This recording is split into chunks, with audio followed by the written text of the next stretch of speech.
ನೀವೆಲ್ಲರೂ ಯಶಸ್ಸನ್ನು ಪಡಿಬೇಕು ಅಂತೀರಿ ಅಲ್ಲ, ನಿಮ್ಮಲ್ಲಿ ಸೋಲ್ಬೇಕು ಅನ್ನೋರು ಯಾರೂ ಇಲ್ಲ.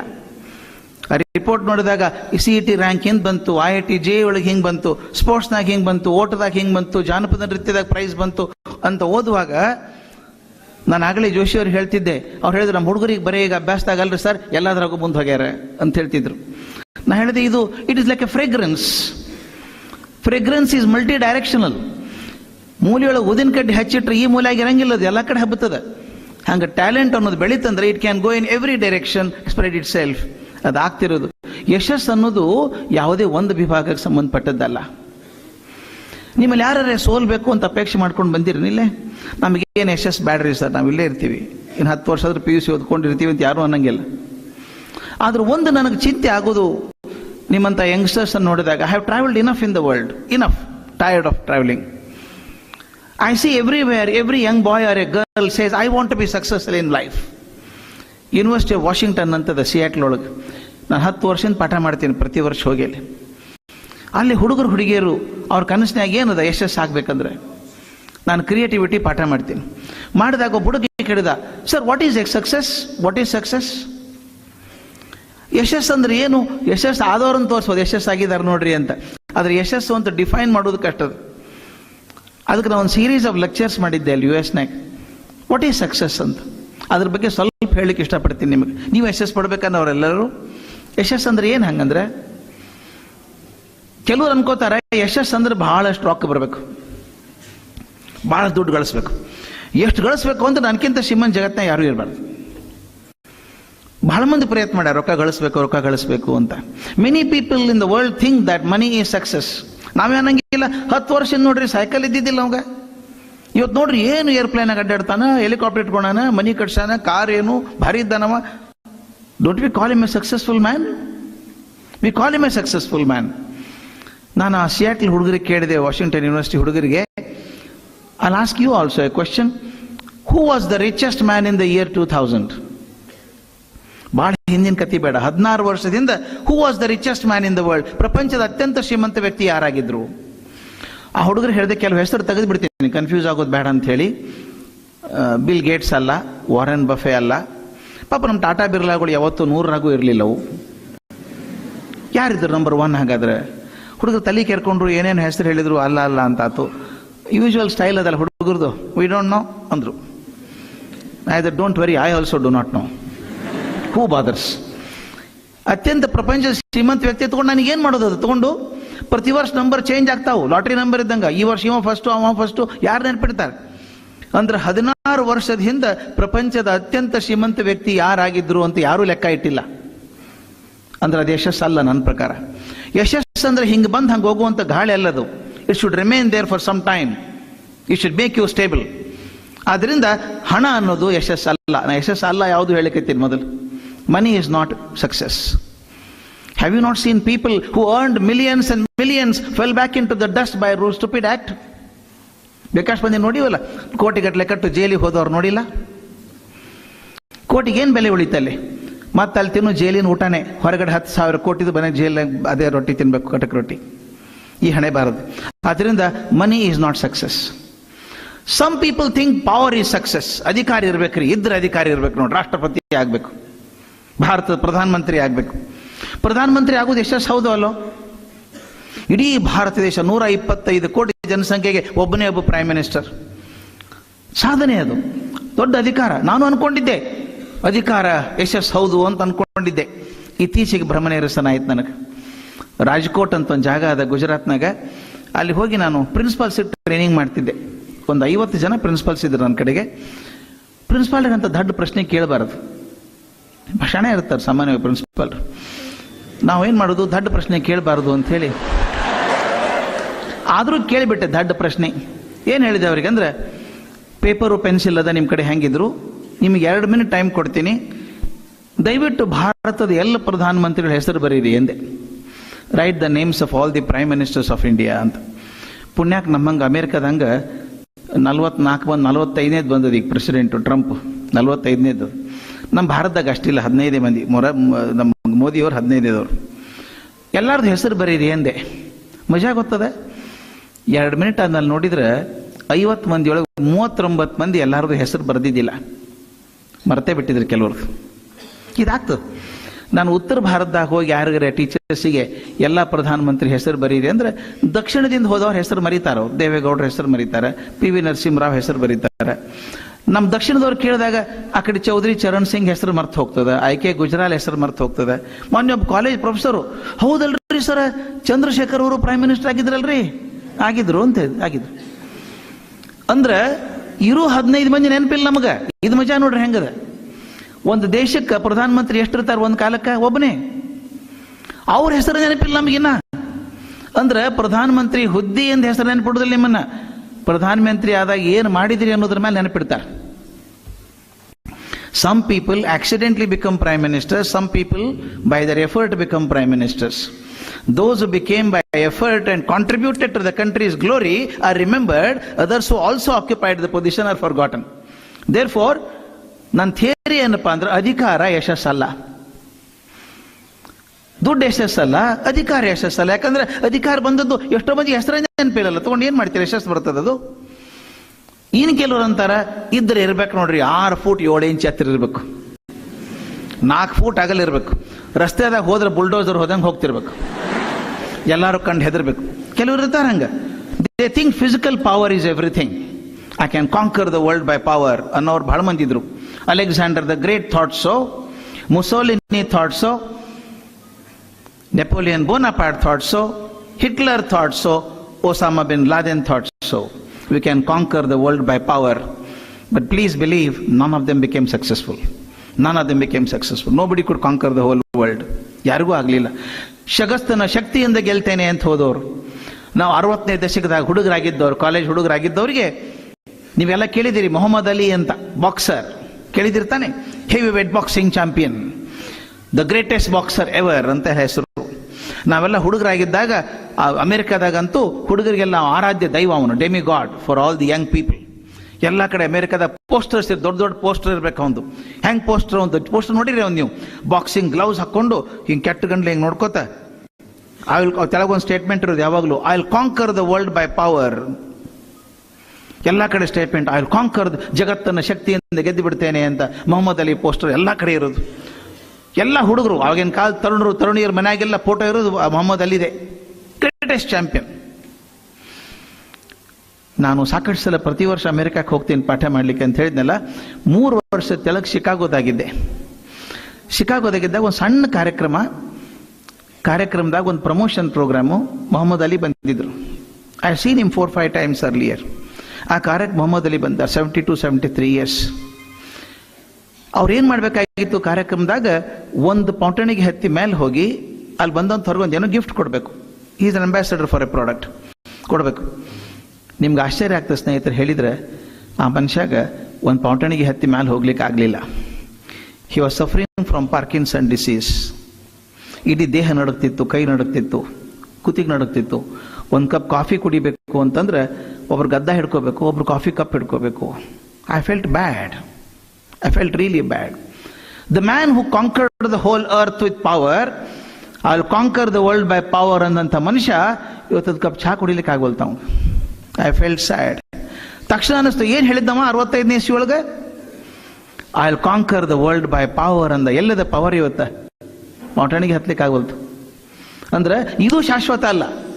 The physical strength is not permanent, therefore it is not success. So money is not success, power is not success, physical strength is also not success. ಇನ್ ಕೆಲವರು ಅಂತಾರೆ ಸಕ್ಸಸ್ ಅಂದ್ರೆ ಹೆಂಗಿರ್ಬೇಕ್ರಿ, ದಿನ ಪೇಪರ್ನಾಗ ಫೋಟೋ ಬರಬೇಕು, ಚಲೋ ಕೆಲಸಕ್ಕೋ ಕೆಟ್ಟ ಕೆಲಸಕ್ಕೋ ದಿನ ಪೇಪರ್ನಾಗ ಫೋಟೋ ಬರಬೇಕು. ಸರ್ಕಸ್ ನೋಡಿಲ್ಲ ರಾಜಕಾರಣದಾಗ ಆಗೋದು, ಹೆಂಗಾರ ಮಾಡಿ ಅದಕ್ಕೊಂದು ಶ್ಲೋಕದ, ಏನಕೇನ ಪ್ರಕಾರೇಣ ಪ್ರಸಿದ್ಧ ಪುರುಷೋಭವ ಅಂತ, ಏನಾರ ಮಾಡು ಪ್ರಸಿದ್ಧ ಆಗು ಅಂತ. ಅರ್ಬಿಯರಿ ಹರಿ, ಗಡಿಗೇರಿ ಒಡಿ, ಏನಾರ ಮಾಡಿ ಪ್ರಸಿದ್ಧ ಆಗೋಟ್ನಿ. ಹಂಗೆ ಆಗ್ಬೇಕಂತ ಭಾಳ ಮಂದಿ ಸರ್ಕಸ್ ಮಾಡ್ತಾರೆ. ಪೇಪರ್ನಾಗ ದಿನ ಪೇಪರ್ನಾಗ ಹೆಸರು ಬರಬೇಕು ಅಂತ, ಫೇಮಸ್ ಆಗಬೇಕು ಅಂತ. ನೀವೆಲ್ಲ ಸ್ವಲ್ಪ ಹೆಂಗೆ ಗೊತ್ತಿಲ್ಲ. ಒಂದು ಧಾರವಾಡ ಹುಡುಗರು ಈ ಸಿನಿಮಾ ಬಗ್ಗೆ ಭಾಳ ಆಸಕ್ತಿ ಇದೆ ಗೊತ್ತಿಲ್ಲ, ನನಗಷ್ಟು ಆಸಕ್ತಿ ಇಲ್ಲ, ನಂಗೆ ಗೊತ್ತಿಲ್ಲ ಅದ್ರ ಬಗ್ಗೆ. ನಾನು ಬಾಂಬೆದಾಗ ಒಂದು ಸೇಂಟ್ ಝೇವಿಯರ್ ಇನ್ಸ್ಟಿಟ್ಯೂಟ್ ಅಂತದ, ಅಲ್ಲಿ MBA ಹುಡುಗರಿಗೆ ಪಾಠ ಮಾಡ್ತೀನಿ. ಅಲ್ಲಿ ಹೋಗಿ ವಾರಕ್ಕೆ ಒಂದು ಇಡೀ ವರ್ಷದಾಗ 2 ದಿವಸ ನಾನು I teach something on creative problem solving skills ಅನ್ನೋ ವಿಷಯ ಬಗ್ಗೆ ಪಾಠ ಮಾಡ್ತೇನೆ. ಹುಡುಗರು ನನಗೆ ಒಂಥರ ಹೊಂದಾಣಿಕೆ ಆಗಿಬಿಟ್ಟದಲ್ಲಿ. ಅಲ್ಲಿ ಹುಡುಗರು ಹುಡುಗಿಯರು ಏನು ಶಾಣೆ ಇದ್ದಾರ್ರಿ ಸಿನಿಮಾದ ಬಗ್ಗೆ. ಅವ್ನು ಹೀರೋಗ ಗೊತ್ತಿಲ್ಲ ಅವನ ಬಗ್ಗೆ ಅಷ್ಟು ವಿಷಯ, ಅವ್ರಿಗೆ ಗೊತ್ತದ. ಅವನೇ ಡೌಟ್ ಬಂದ್ರೆ ಅವ್ರಿಗೆ ಕೇಳ್ಬೇಕು, ನನ್ನ ಜೀವನದಾಗ ಏನಾಗಿತ್ತು ಹೇಳ್ರಿ ಅಂತ. ಹಂಗಿದ್ದಾನು ಅಷ್ಟು ಎಕ್ಸ್ಪರ್ಟ್ಸ್ ಅವರು. ನಾನು ನೋಡಿ ಒಂಥರ ಕರುಣೆ ಅವರಿಗೆ, ಈ ಮನುಷ್ಯ ಎಂಥ ಪ್ರಾಣಿ, ಆ ಸಿನಿಮಾದ ಬಗ್ಗೆ ಗೊತ್ತಿಲ್ಲ ಅಂತ. ಅದಕ್ಕೆ ನಾ ಏನು ಮಾಡಿದೆ, ಈ ಸಲ ಸ್ವಲ್ಪ ಶಾಣೆ ಆಗಿ ಹೋಗೋಣ ಅಂಥೇಳಿ, ಈ ನಾಗಾಭರಣ ಅಂತಿದ್ದಾರಲ್ಲ ಗೊತ್ತು ನಿಮ್ಗೆ, ಸಿನಿಮಾ ಡೈರೆಕ್ಟ್ರು, ಒಳ್ಳೆ ಆ್ಯಕ್ಟ್ರು, ಸ್ಟೇಜ್ ಆರ್ಟಿಸ್ಟ್, ನನ್ನ ಸ್ನೇಹಿತ. ನಾ ಹೇಳಿದೆ, ನೋಡೋ ಭರಣ, ನಾನು ಬಾಂಬೆಗೆ ಹೊಂಟೀನಿ, ಸಿನಿಮಾದ ಬಗ್ಗೆ ನನಗೆ ಜಾಸ್ತಿ ಗೊತ್ತಿಲ್ಲ, ಒಂದಿಷ್ಟು ರಿಸರ್ಚ್ ಮಾಡಿಕೊಡ್ತೀರೇನು ಅಂತ ಕೇಳಿದೆ. ಏನು ಹೇಳ್ರಿ ಅಂದರು. ಒಂದಿಷ್ಟು ಇನ್ಫಾರ್ಮೇಷನ್ ಕೊಟ್ಟು ಅವ್ರ ಕಡೆಯಿಂದ ರಿಸರ್ಚ್ ಮಾಡಿಸಿ ಅದನ್ನು ಬರ್ಕೊಂಡು ಹೋದೆ. ನನ್ನ ಕಡೆ ಆಯುಧವಲ್ಲ ನನ್ನ ಕಡೆ ಈಗ. ನಾನು ಹೋಗಿ ಹುಡುಗರಿಗೆ ಹೇಳಿದೆ, ಈ ಸಲ ಸಿನಿಮಾದ ಬಗ್ಗೆ ಕೇಳ್ತೀನಿ ನಿಮಗೊಂದು ಅಂದೆ. ಅವರೆಲ್ಲ ಅಂದರು, ಅಯ್ಯೋ ನೀವು ಕೇಳೋದು ನಾವು ಹೇಳೋದು ಎಲ್ರಿ ಸರ್, ನಿಮ್ಗೆ ಕೇಳಿಗೆ ಬರ್ತಾನೆ ಪ್ರಶ್ನೆ ಸಿನಿಮಾದ ಬಗ್ಗೆ, ನಾವೆಲ್ಲ ರೆಡಿ ಇದ್ದೀವಿ ಅಂದರು. ನಾನು ಹೇಳಿದೆ, ವಿಚಾರ ಮಾಡಿ ಹೇಳಬೇಕು, ನಿಮಗೂ ಹೇಳ್ತೀನಿ, ಯಾರಿಗೆ ಗೊತ್ತಿದ್ರೆ ಭಾಳ ಅದ್ಭುತ ಅನ್ನಿಸ್ತದೆ ನನಗೆ. I asked them a question, can you tell me who was the hero number 1 of 1940? Hindi ಸಿನಿಮಾದಾಗ ಹೀರೋ ನಂಬರ್ 1 ಯಾರಾಗಿದ್ರು 1940ನೇ ಇಸ್ವಿ ಒಳಗೆ ಅಂದೆ. ಅವ್ರು ತಲೆ ಕೆರ್ಕೊಳ್ಳೋಕೆ ಶುರು ಮಾಡಿದರು. ಸರ್ ರಾಜ್ ಕಪೂರ್ ಇಲ್ರಿ, ರಾಜ್ ಕಪೂರ್ಲ 58ರ ಬಂದವರು, 56ರ ಬಂದವರು. ದೇವಾನಂದ್ ರಾಜ್ ಕಪೂರ್ಲ, ದಿಲೀಪ್ ಕುಮಾರ್ ಅವಾಗ ಬಂದರು. ಆಮೇಲೆ ಇನ್ಯಾರು ಬಂದರು, ರಾಜ್ಕುಮಾರ್ ಅಪ್ಪ ಬಂದ್ರಿ ಸರ್. ಹೌದು, ಬಂದು 48ನೇ ಇಸ್ವಿಗೆ ಪೃಥ್ವಿರಾಜ್ ಕಪೂರು. 40ನೇ ಇಸ್ವಿಗೆ ಯಾರು ಬಂದರು? ಏನು ತಲೆ ಕೆರ್ಕೊಂಡು ಹುಡುಗರು ಗೊತ್ತಾಗಲಿಲ್ಲ. ಕಡೆಗೆ ಯೂಶುವಲ್ ಸ್ಟೈಲ್ 40ನೇ ಇಸ್ವಿ, ವಿ ಡೋಂಟ್ ನೋ ಸರ್ ಅಂದರು. ನಾ ಇದು ಡೋಂಟ್ ವರಿ, ನನಗೂ ಗೊತ್ತಿದ್ದಿಲ್ಲ, ಈ ರಿಸರ್ಚ್ ಮಾಡಿ ತೊಗೊಂಬಂದಿನಿ, ಅವನ ಹೆಸರು ಹೇಳ್ತೀನಿ, ನೆನಪದ ನೋಡ್ರಿ ನಿಮಗೆ ಅಂದೆ. ನಿಮಗೂ ಹೇಳ್ತೀನಿ ಮಕ್ಕಳ, ಭಾಳ ಮಜಾ ಅದ ಹೆಸರು. ಶ್ಯಾಮಲಾಲ್ ಅಂತ ಹೆಸರು ಕೇಳಿದ್ರಿ ಏನರೇ? ಶ್ಯಾಮಲಾಲ್ ವಾಸ್ ಹೀರೋ ನಂಬರ್ 1 ಆಫ್ 1940 ಅಂತ. ಶ್ಯಾಮಲಾಲ್ ಅಂತ ಒಂದು ಪ್ರಾಣಿ ಇತ್ತು ಅಂತ ಗೊತ್ತಿಲ್ಲ ನಮಗೆ. ಹೀರೋ ನಂಬರ್ 1 ಆಗಿದ್ದು 1940ಗೆ ಅಂತ ಯಾರ್ಯಾರಿಗೂ ಗೊತ್ತಿಲ್ಲ, ಜೇವಿಯರ್ ಹುಡುಗರಿಗೆ ಗೊತ್ತಿಲ್ಲ. ನಾ ಹೇಳಿದೆ, ಯಾಕಿದ್ದನ್ನು ಹೇಳಿದೆ ನಿಮಗೆ ಅಂತಂದ್ರೆ, ಇಫ್ ಸಂಬಡಿ ಚೆಕ್ಸ್ ಇನ್ 2050, 2050ನೇ ಇಸ್ವಿಗೆ ಯಾರೇ ಬಂದು who was hero number 1 of 2016 ಅಂತ ಕೇಳಿದ್ರೆ, ಆಗೇನು ಹುಡುಗರು ಹುಡುಗಿಯರು ಏನು ಹೇಳ್ತಾರೆ? 16, ಓಹ್ ಐ ಡೋಂಟ್ ನೋ ಅಂತಾರೆ ಅವ್ರು. ಅಂದ್ರೆ hero number 1 of 2016 is hero number 1 of 2050. ಯಾರು ನೆನ್ಪಿಡೋದಿಲ್ಲ, ಯಾರು ನೆನ್ಪಿಡ್ತಾರೆ ಅಕೌಂಟು? ಅಂದ್ರೆ ಇವತ್ತು ಹೀರೋ ನಂಬರ್ 1 ಆದವ ನಾಳೆ ಹೀರೋ ನಂಬರ್ 1 ಆಗಿರ್ತಾನ ಅಂತಿಲ್ಲ. ಕ್ರಿಕೆಟ್ನಾಗ ನೋಡ್ರಿ, ಈಗ ಸಡನ್ ಆಗಿ ಐಕಾನ್ ಚೇಂಜ್ ಆಗ್ಬಿಟ್ಟು ಹುಡುಗರನ್ನ ಕೇಳಿ ನೋಡ್ರಿ, ಹೀರೋ ಯಾರಪ್ಪ ಕ್ರಿಕೆಟ್ನಾಗ? ತೆಂಡೂಲ್ಕರ್ ನೆನಪ ಇಲ್ಲ ಎಲ್ಲರೂ. ಈಗ ವಿರಾಟ್ ಕೊಹ್ಲಿ ಬರ್ದು ಬಂದು ಧೋನಿ ಅಲ್ಲ, ಕಲ್ಪನಾದ ಸುನೀಲ್ ಗವಾಸ್ಕರ್ ಬರೀ ಕಾಮೆಂಟ್ರಿ ಅಷ್ಟೇ. ಈಗ ಸುನೀಲ್ ಗವಾಸ್ಕರ್ಗಿಂತ ಚಲೋ ಬ್ಯಾಟ್ಸ್ಮನ್ GR ವಿಶ್ವನಾಥ್ ಹೆಸರೇ ಗೊತ್ತಿಲ್ಲ ಹುಡುಗರಿಗೆ, BK ಚಂದ್ರಶೇಖರ್ ಹೆಸರು ಗೊತ್ತಿಲ್ಲ, ES ಪ್ರಸನ್ನ ಮರ್ತೋತು. ಅಂದ್ರೆ ಒಂದು ಕಾಲಕ್ಕೆ icon number 1 greatest bowler in the world ಆದವ್ರು ಇವತ್ತು ಹೆಸರಿಲ್ಲ. ಅದಕ್ಕೆ DVG ಭಾಳ ಚಂದ ಹೇಳ್ತಾರೆ ಅವರು, ಜಾನಪದಗಳು, ರಾಜ್ಯ ಸಾಮ್ರಾಜ್ಯಗಳು, ಗುರುಸ್ಥಾನಗಳು, ಧರ್ಮಗಳು, ಭಾಷೆಗಳು, ವಿದ್ಯೆಗಳು, ತೆರಪೆ ಇಲ್ಲದ ಹರಿವ ಕಾಲ ಪ್ರವಾಹದಲ್ಲಿ ಎಲ್ಲ ಕೊಚ್ಕೊಂಡು ಹೋಗ್ಬಿಟ್ಟಾವೆಲ್ಲಾನು. ಆದರೆ ಮಾನವತೆ ನಿಂತಿಹುದು ಮಂಕುತಿಮ್ಮ, ಮನುಷ್ಯತೆ ಉಳ್ಕಿದ ಎಲ್ಲ ಕೊಚ್ಕೊಂಡು ಹೋಗ್ಯಾವ ಅಂತ. ಉಳಿಯೋದು ಯಾವುದು ಅಂತ ಪ್ರಶ್ನೆ ಬಂದಿದ್ದು ಯಾವುದು? ಈ ಮಾತು ಕೇಳಬೇಕು. ಇವರೆಲ್ಲ ಬಹಳ ದೊಡ್ಡವರು, ಐಕಾನ್ ನಂಬರ್ 1 ಆಗಿದ್ದವರು ಇವತ್ತೆಲ್ಲ ನಂಬರೇ ಇಲ್ಲ, ಪತ್ತೇನೇ ಇಲ್ಲ, ಹೆಸರೇ ಇಲ್ಲ. ಹಂಗಂದ್ರೆ ದುಡ್ಡು ಯಶಸ್ಸಲ್ಲ, ಅಧಿಕಾರ ಯಶಸ್ಸಲ್ಲ, ದೈಹಿಕ ಶಕ್ತಿ ಯಶಸ್ಸಲ್ಲ, ನಿಮ್ಗೆ ಬಂದಂಥ ಖ್ಯಾತಿ ಅಂತ ಏನದ, ಇದು ಖ್ಯಾತಿ ಕೂಡ ಯಶಸ್ಸಲ್ಲ, ಬಹಳ ದಿವಸ ಇರುವಂಥದ್ದಲ್ಲದು. ಇಂದಿನ ಸುದ್ದಿ ನಾಳೆ ರದ್ದಿ, ಮರದಿವಸ ರದ್ದಿ ಆಗ್ಬಿಡ್ತದೆ ಸುದ್ದಿ ಇವತ್ತಿಂದು. ಯಾರೂ ನೆನಪಿಟ್ಟುಕೊಳ್ಳೋದಿಲ್ಲ. ಆದ್ರಿಂದ ನಾ ಶಾಶ್ವತ ಆಗೀನಿ ಅಂತನೂ ಭ್ರಮೆ ಯಾರಿಗೂ ಬೇಡ. ಹಂಗಾರೆ ಯಶಸ್ಸು ಯಾವ್ದು? ಹಂಗಂದ್ರೆ ನಾ ಬರೀ ಯಾವ್ದು ಅಲ್ಲ ಹೇಳ್ಕೊತ ಹೋದ್ನಲ್ಲ. ಹಂಗಂದ್ರೆ ಯಶಸ್ಸು ಆಗ್ಬೇಕಾದ್ರೆ ಏನು ಮಾಡಬೇಕು? ಒಂದು ನನಗೆ ನೆನಪಿದ್ದದು, ನಾ ಕಾಲೇಜ್ನಾಗ ಆದದ್ದು. ನಾನು ಪ್ರಿನ್ಸಿಪಲ್ ಆಗಿದ್ದಾಗ, ಭಾಳ ವರ್ಷ ಪ್ರಿನ್ಸಿಪಲ್ ಆಗಿದ್ದೆ, ಅಷ್ಟು ವರ್ಷ ಇರ್ಬೇಕಾದ್ರೆ ಗೊತ್ತಿಲ್ಲ, ಇದ್ದೆ 16 ವರ್ಷ. ಕಾಲೇಜ್ನಾಗ ಬ್ರಿಲಿಯಂಟ್ ಹುಡುಗರು ನಮ್ಮ ಕಾಲೇಜ್ನಾಗ, ರ್ಯಾಂಕ್ ಗೆಟಿಂಗ್ ಕಾಲೇಜ್ ಅದು. BSc ಫೈನಲ್ ಇಯರ್ ಹುಡುಗರಿಗೆ ಕೆಮಿಸ್ಟ್ರಿ ಪಾಠ ಮಾಡ್ತಿದ್ದೆ. ಭಾಳ ಶಾಣೆ ಹುಡುಗರು. ನಾನು ಕೆಮಿಸ್ಟ್ರಿ ಹೇಳ್ಕೋತ ಇನ್ನೇನು ಹೇಳ್ಬಿಡ್ತೀನಿ ಸ್ವಲ್ಪ ನಡುವ. ಹಂಗಾಗ್ಬೇಕದು, ವೆರೈಟಿ ಬರಬೇಕು. ಬರೀ ಕೆಮಿಸ್ಟ್ರಿ ಹೇಳ್ತಿದ್ರೆ ಬೋರ್ ಆಗೋದಿಲ್ಲ, ನಡು ಫ್ರೆಶ್ನೆಸ್ ಬರಬೇಕಾಗ್ತದೆ. ನನ್ನ ಸ್ಟೈಲ್ ಅದು ಮಾಡಬೇಕಾದದ್ದು. ಯಾಕಂದ್ರೆ ಕ್ಲಾಸ್ ಆಸಕ್ತಿ ಬರಬೇಕಾದ್ರೆ ಬರೀ if you are reaching only the brain, you get tired. Touch the heart, you will never get tired. Heart never gets tired, brain gets tired. ಒಂದು ಕಷ್ಟದ ಪುಸ್ತಕ ಓದ್ತಿರ್ ನೋಡು, ಡಿಫಿಕಲ್ಟ್ ಇಕ್ವೇಷನ್ ಡೆರಿವೇಷನ್ ಮಾಡಬೇಕು, 10 ಮಿನಿಟ್ಗೆ ಆಕಳಿಗೆ ಬರ್ತಾವ, ನಿದ್ದೆ ಬರ್ತದೆ, ಸಾಕಪ್ಪ ಅನಿಸ್ತದೆ. ಆದ್ರೆ ಪತ್ತೇದಾರಿ ಕಾದಂಬರಿ ಓದ್ತಿದ್ರೆ ಮುಂಜಾನೆ 3 ತನಕ 3 ಹೊಡಿತಾನೆ ಗೊತ್ತೇ ಆಗಲಿಲ್ಲ. ಯಾಕಂದ್ರೆ your heart is involved in it. ನಿಮ್ಗೆ ಇಷ್ಟೆಲ್ಲ ಓದಿದ್ದು ಫಿಸಿಕ್ಸು ಕೆಮಿಸ್ಟ್ರಿ ಎಲ್ಲ ಇರ್ತಾವೆ, ನಿಮ್ಮದು ಮರ್ತು ಹೋಗ್ಬಿಡ್ತದೆ. ಆದ್ರೆ 5 ವರ್ಷ ನೋಡಿ ಸಿನಿಮಾ ನೆನಪಿಲ್ಲ, ನೆನಪಿರುತ್ತೆ. ಮುಂದೆ ಏನಾಗ್ತದೆ ಹೇಳ್ತೀರಿನಾ, ನೆಕ್ಸ್ಟ್ ಏನಾಗ್ತದೆ ಹೇಳ್ಬೇಕು. ಇದು ಯಾಕೆ ಉಳಿತದ? ಇದು ಸಿನಿಮಾ ನಿಮ್ಮ ಹೃದಯಕ್ಕೆ ಹೋತು, ಓದಿದ್ದು ಬ್ರೈನಿಗೆ ಹೋತು. Brain gets tired, heart never gets tired. ಅದು ಸ್ವಲ್ಪ ಫ್ರೆಶ್ನೆಸ್ ತರಬೇಕಾಗ್ತದೆ ಒಳಗೆ. ನಾನು ಕೆಮಿಸ್ಟ್ರಿ ಪಾಠ ಮಾಡ್ಕೋ ಸಡನ್ ಆಗಿ ಹುಡುಗರಿಗೆ ಕೇಳಿದೆ, ಒಂದು ಪ್ರಶ್ನೆ ಕೇಳ್ತೇನೆ ಎಲ್ಲರಿಗೂ ಒಂದೇ. ಹುಡುಗರು ತಯಾರಾಗಿದ್ರು, ಎಷ್ಟು ಮಂದಿ ನಿಮ್ಮ ಅಜ್ಜನ ಹೆಸರು ಗೊತ್ತದ ಅಂತ ಕೇಳಿದೆ. ನಿಮ್ಮ ಅಜ್ಜನ ಹೆಸರು ಎಷ್ಟು ಮಂದಿ ಗೊತ್ತದ? ಅವ್ರಂದ್ರು ಅಜ್ಜಗ ಕೆಮಿಸ್ಟ್ರಿಗೆ ಏನು ಸಂಬಂಧ? ಒಂದು ಮಾಸ್ತರ್ ಕೇಳಿದ್ರೆ ಹೇಳ್ಬೇಕಲ್ಲ. ವಿಚಾರ ಮಾಡಿದ ಹುಡುಗರು, ಸರ್ ಗೊತ್ತದ, ಎಲ್ಲರ ಕೈ ಐತೆ, ಅಜ್ಜನ ಹೆಸರು ಎಲ್ಲರಿಗೂ ಗೊತ್ತು. ಓ ಭಾರಿ ಶಣ ಇದ್ರು ಹುಡುಗರು, ವೆರಿ ಗುಡ್. ಅಜ್ಜನ ತಂದೆ ಹೆಸರು ಎಷ್ಟು ಮಂದಿಗೆ ಗೊತ್ತದ? ಎಲ್ಲರೂ ಮಾರಿ ಮಾರಿ ನೋಡ್ಕೊಂಡ್ರು. ಒಂದು 8 ಕೈ ಎದ್ದು, ಅಡ್ಡಿಲ್ ಬಿಡು ಅವ್ರಿಗಾರ ಗೊತ್ತದಲ್ಲ 8 ಮಂದಿಗೆ ಅಂದೆ. ಮತ್ತೊಂದು ಮಿನಿಟ್ ಪಾಸ್ ಆದ್ಮೇಲೆ ಕೇಳಿದೆ, ಅಜ್ಜನ ಹೆಸರು ಎಷ್ಟು ಮಂದಿಗೆ ಗೊತ್ತದ?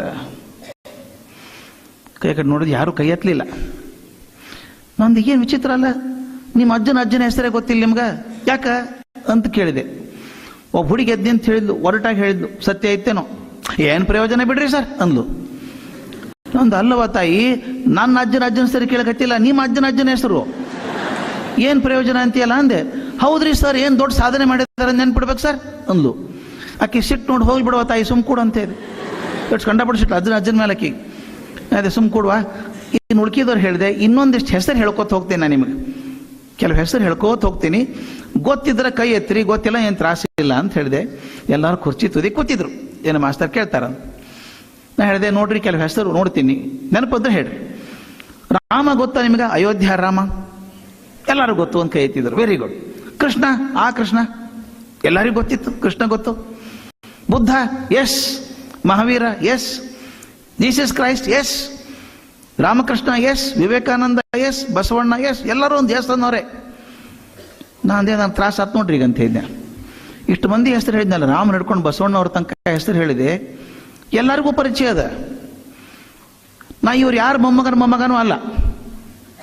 ಇಷ್ಟು ಮಂದಿ ಹೆಸರು ರಾಮನೇ ಬಸವಣ್ಣ ಅಂತ ಹೇಳಿದ್ನಲ್ಲ, ಇವ್ರು ಯಾರು ಮೊಮ್ಮಗನೂ ನಾನಲ್ಲ. ಎಲ್ಲಾರದು ಹೆಸರು ನೆನಪಿಟ್ಟೀನಿ, ಆದ್ರೆ ನಮ್ಮ ಅಜ್ಜನ ಹೆಸರೇ ಗೊತ್ತಿಲ್ಲ ನನಗೆ. ಯಾಕ? ವಿಚಿತ್ರ ಅನ್ಸಂಗಿಲ್ಲ ನಿಮ್ಗೆ? ನಿಮ್ಮ ಅಜ್ಜ ಬದುಕಿದ್ದಾಗ ವಿವೇಕಾನಂದರು ಬದುಕಿದ್ರು ಕಲ್ಕತ್ತಾದಾಗ. ಅಲ್ಲಿ ಕಲ್ಕತ್ತಾದಾಗ ಬದುಕಿದಂಥ ವಿವೇಕಾನಂದರ ಹೆಸರು ನೆನಪದ ನಿಮಗೆ, ನಿಮ್ಮ ಅಜ್ಜನ ಹೆಸರೇ ಗೊತ್ತಿಲ್ಲ. ಯಾಕ? ವಿಚಾರ ಮಾಡಿ ಹೇಳ್ರಿ. ಒಂದು 2 ಮಿನಿಟ್ ಟೈಮ್ ಕೊಟ್ಟೆ. ನನ್ನ ಕ್ಲಾಸ್ದಾಗ ಹುಡುಗಿದ್ಲು, ಬ್ರಿಲಿಯಂಟ್ ಹುಡುಗಿಯದು. ಆಕೆ ಹೆಸರು ಮರಿದ್ರು, ಪದ್ಮಿನಿ ಪ್ರಿಯದರ್ಶಿನಿ ಅಂಥೇಳಿ. Brilliant child. ಆಕೆ ಕಣ್ಣಾಗ ನೀರಿತ್ತು. ಯಾಕೆ ಪದ್ಮಿನಿ ಏನಾಯ್ತು ಅಂತ ಕೇಳಿದೆ. ಆಕೆ ಕಣ್ಣು ಒರೆಸ್ಕೊಂಡು ಎದ್ದಿ ಅಂತ ಹೇಳಿದ್ಲು, sir I got A lesson of my life sir. ನನ್ನ ಜೀವನಕ್ಕೆ ಒಂದು ಪಾಠ ಆಯ್ತು ಸರ್ ಇವತ್ತು ಅಂದ್ಲು. ಏನು ಪಾಠವ ಮಗು ಅಂತ ಕೇಳಿದೆ. ಆಕೆ ಹೇಳಿದ ಮೇಲೆ ಅದು ನನ್ನ ಜೀವನಕ್ಕೂ ಪಾಠ ಆಯ್ತು, ತಮಗೂ ಆಗ್ಬೋದು ಅನಿಸ್ತದೆ. ಆ ಹುಡುಗಿ ಹೇಳಿದ್ಲು, sir I learned one beautiful lesson today. I remember all these people but don't remember my own great grandfather. I learnt a lesson that anyone who lives only for himself shall not be remembered by the world, and anyone who lives for others shall not be forgotten. ಏನು ಅದ್ಭುತ ಮಾತು.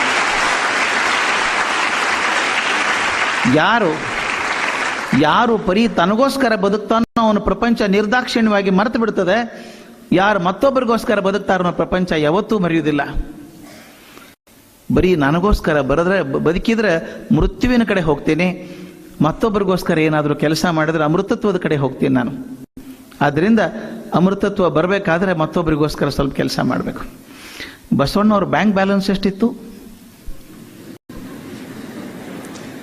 ಅದಕ್ಕೆ ಅವ್ರನ್ನ ಬಹಳ ಹುಷಾರಿಂದ ಭಕ್ತಿ ಭಂಡಾರಿ ಅಂತ ಕರೆದ್ರು, ಅರ್ಥ ಭಂಡಾರಿ ಅಂತ ಕರೀಲಿಲ್ಲ.